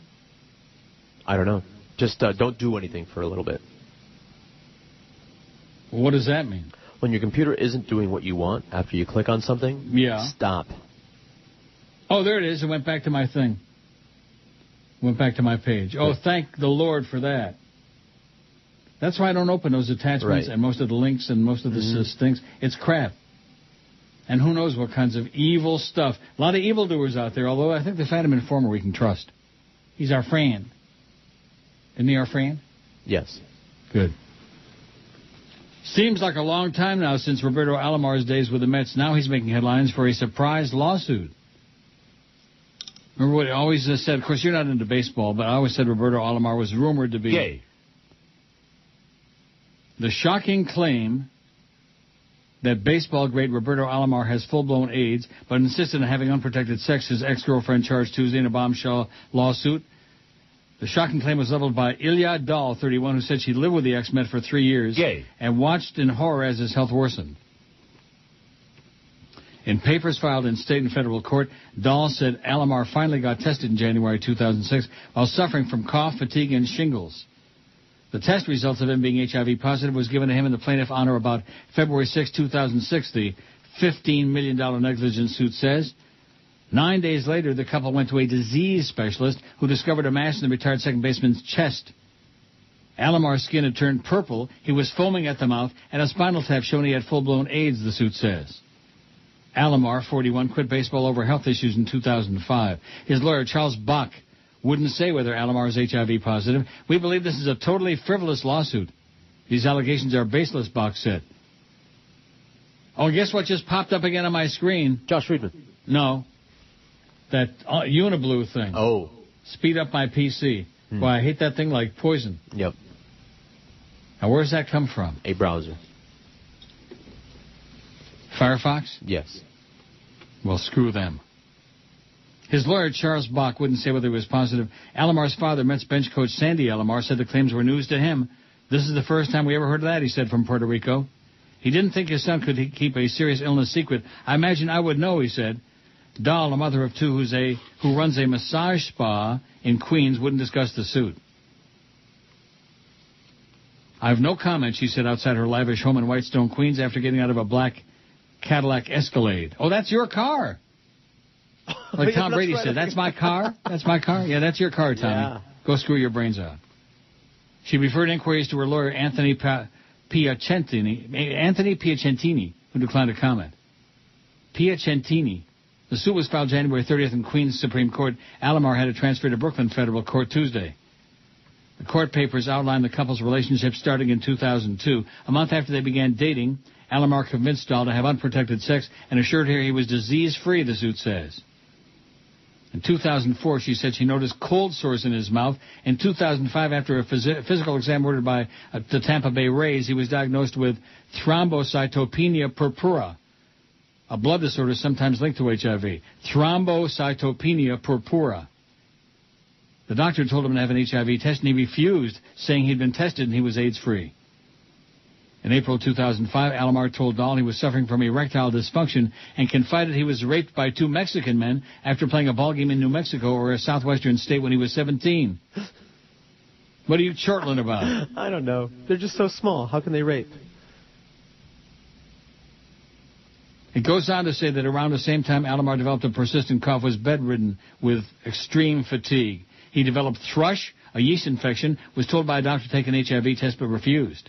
I don't have HIV, he told her repeatedly. A few months later, the couple moved to Cleveland, where Alomar supposedly tested positive. Dahl claims Then after she learned Alamar had AIDS, she tested negative and no longer had unprotected sex with him. They broke up last October.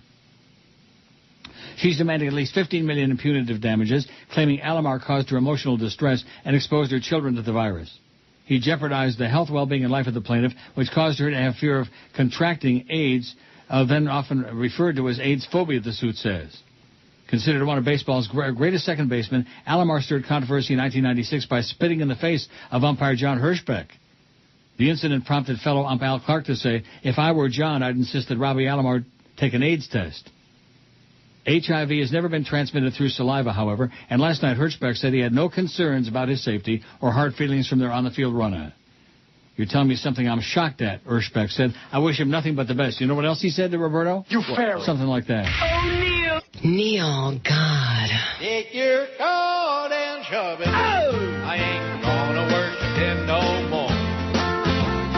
I've had enough of all the primitive fairy tales and folklore. I'm getting tired of giving money away to all the Christian corporate whores. You fairy. You can take your coat and shove it. I ain't worshiping him no more. Well, I was a Christian, soldier of God, believer all these years. All that time I followed every word of the scriptures written by queers. Get your keys, say he's a powerful God and an all-knowing in a mighty way. Except in 9/11 when he must have been gone on a busman's holiday. Take your God and shove it. I ain't gonna worship him no more. Shove that you're alright if you're with us, 'cause everybody else is wrong. Neil, God.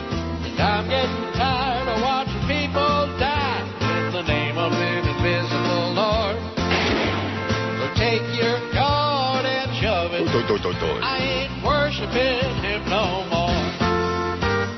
Take your God and shove it. I ain't worshiping him no more. 146, 1402 at 560 WQAM. Didn't I tell you 95% of the emails are coming from across the street? Yes. I told you. You said, "Oh, no, you're such a skeptic. I'm sure they're all real." That's what I said. Isn't that what you said? I said it twice. Israel. Why do you hate Israelis? I like Joey Jonas. Is he Israeli? I'd like to give him a bonus. Yeah, he's Jewish. I checked. Mount Pleasant, Michigan. This is a really unusual story. Kind of like a turnaround. Central Michigan and its women's basketball coach are being sued by a former player who claims her heterosexuality was a factor in losing a scholarship after 2 seasons. How do you like that? Uh-huh. You straight bitch? Oh, a power outage in the financial district. But they haven't been able to find the source of the problem. What a screaming queen. Power outage is going to last. As you see, it hasn't affected our ability to broadcast, and it hasn't affected trading at all. So the trading day still resumed. And it's +5. How do you like that? It's like 41. And windy and dripping and puking. Anyway, guess where I'm going at 2 o'clock? Got my shoes on, my shirt, my pantalones. Good guess. Church. Brooke Hike said she fell out of favor with Sue Guevara immediately after the coach was hired in 2007. Hike said Guevara told her she wore too much makeup and wasn't the coach's type. How about hiring Rachel Maddow instead? She don't wear any makeup. Talk about a plain Jane. Wow. That meant that she was a lesbian, according to a lawsuit filed last week by a federal court in Bay City. She was not the coach's type. That meant she was not a lesbian. I see. The former Romeo High School star lost her scholarship after the 2007-2008 season. How do you like that? She was punished for not being a dyke. I didn't feel she did anything to improve herself after being told over and over what she needed to do, Guevara told an appeals committee last June. Yeah, she needed to stick her finger in the basket. I wasn't going to say dyke. Good. Heike's lawsuit claims the appeal panel simply rubber-stamped. How do you like this? The whole day over there across the street, they sit around listening to this show and send stupid emails and yuck it up. Ho, ho, ho, ho, ho, ho. Wow, what a waste of time. Hey, at least somebody's listening. Heike's lawsuit claims the appeals panel simply rubber-stamped defendant Guevara's bad faith decision to deprive plaintiff of her scholarship and dismiss her from the team for reasons unrelated to basketball. She wasn't a dyke. Central Michigan spokesman Steve Smith said the allegations have no merit and the university will vigorously defend its position in court. I wonder what position that is, huh? Mm-hmm. You can only imagine. Guevara, former coach at Michigan, was hired by the Chippewas in 2007. Heike was recorded by the previous coach, Eileen Kleinfelder. Eileen Kleinfelder.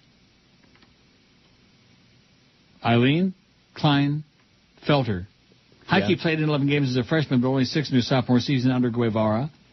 I had faith in CMU. I liked CMU. I wanted to give up at everything I could, Heike told Guevara during the meeting on her appeal. I wasn't going to give up. You gave up on me because I wasn't a dyke. Heike's been attending community college since leaving campus. Her lawyer, Cindy Rhodes Victor, said she was so traumatized by the experience, Victor said Tuesday. The lawsuit seeks a jury trial, unspecified cash award. How do you like that? Not released from the team for being a dyke, but for not being a dyke. Ever hear that, Defoe? No. Defoe? How's Defoe doing? Has he still got a point something? Yep. 335 votes on the poll. That's pretty weak. Very unromantic crowd we have out there. We got 4 left on the certificates, 4, 6, something like that. Take a puke at it. If you can't do it, I will. Do it. 4. Let me refresh it. Said 4. 3. Whoa. If you wanted one, you better get it now on the Border Mexican Grill. Kendall, Pembroke Pines, and where else? Miami Lakes. Miami Lakes. Told you. Got only 3 left. And that's in spite of the fact that we got hosed by the sales / something else. Well, there isn't any traffic department. That's my suggestion to our middle and upper level management. Go play in traffic if you can find any. Yeah, not the department. Well, you wait till Flea shows up tomorrow, boy. I'm gonna grill him like a Polish sausage. All right. I'm telling you. All these rumors flying around back and forth. He's going to be the assistant PD. Press release. How come if there was a press release put out, we don't got it? We never do get them. No, we got to get through Barry Jackass. That's right. So I better don't let me forget to check the. And I still never got any entries for a Gulfstream for tomorrow for any race. I sent even him for an the email. human race. When the show's over, I'll go see if I can find him physically. If I were you, I'd attack him physically and just punch him in the head. See if that wakes him up a little bit. We got all these different things going on, all these promotions, and it's like, oh, geez, we forgot about that. We forgot about the spots. We forgot about the entries. We forgot. You people are like just losers. Losers. What? Forget about it. How am I going to handicap the race and pick one for my friend Art, whoever he is, if I have no information? Dartboard. I don't even have the. I guess I can get the entries online. I guess I can also get the other crap. Right. Print up the entries. Have a mouse. Run around on it wherever it drops. Let the gerbil run around on there and see which one it farts on. That's right. And whichever one that is that, then we'll pick it. And of course, we can't run the call of the race because otherwise Josh Friedman will get all upset, and Mark Hockmeyer of China will get upset. Oh, we're going to really get those guys upset. Oh, boy. What a bunch of we're silly real things. concerned about you guys, man. And especially the numbers that begin with a and with a 1. Oh. And 1. Oh. Oh and 1. Oh. Oh and 1. That's our friends across the street. Oh. And 1. O'Neal. It stinks in Miami town. At 560 WQAM.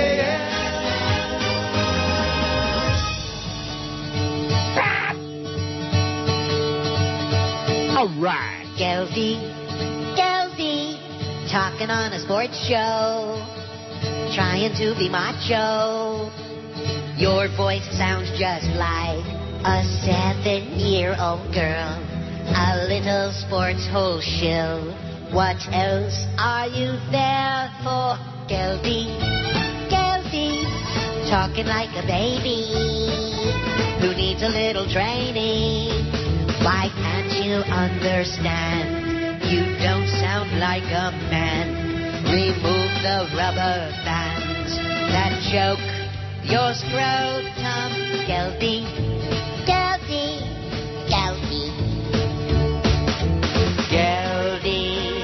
Your lucky management don't care. 'Cause Geldy, you don't belong there on the air. And Geldy, the sports can wait till your voice cracks. 'Cause anyone who sounds like that should find another job. And they should only take you back when both your BBs drop. Oh, Geldy, Geldy, when you gonna grow up? You make us want to throw up. You silly, squeaky fool. Go to broadcasting school. Your prepubescent voice makes you sound like a sap. You're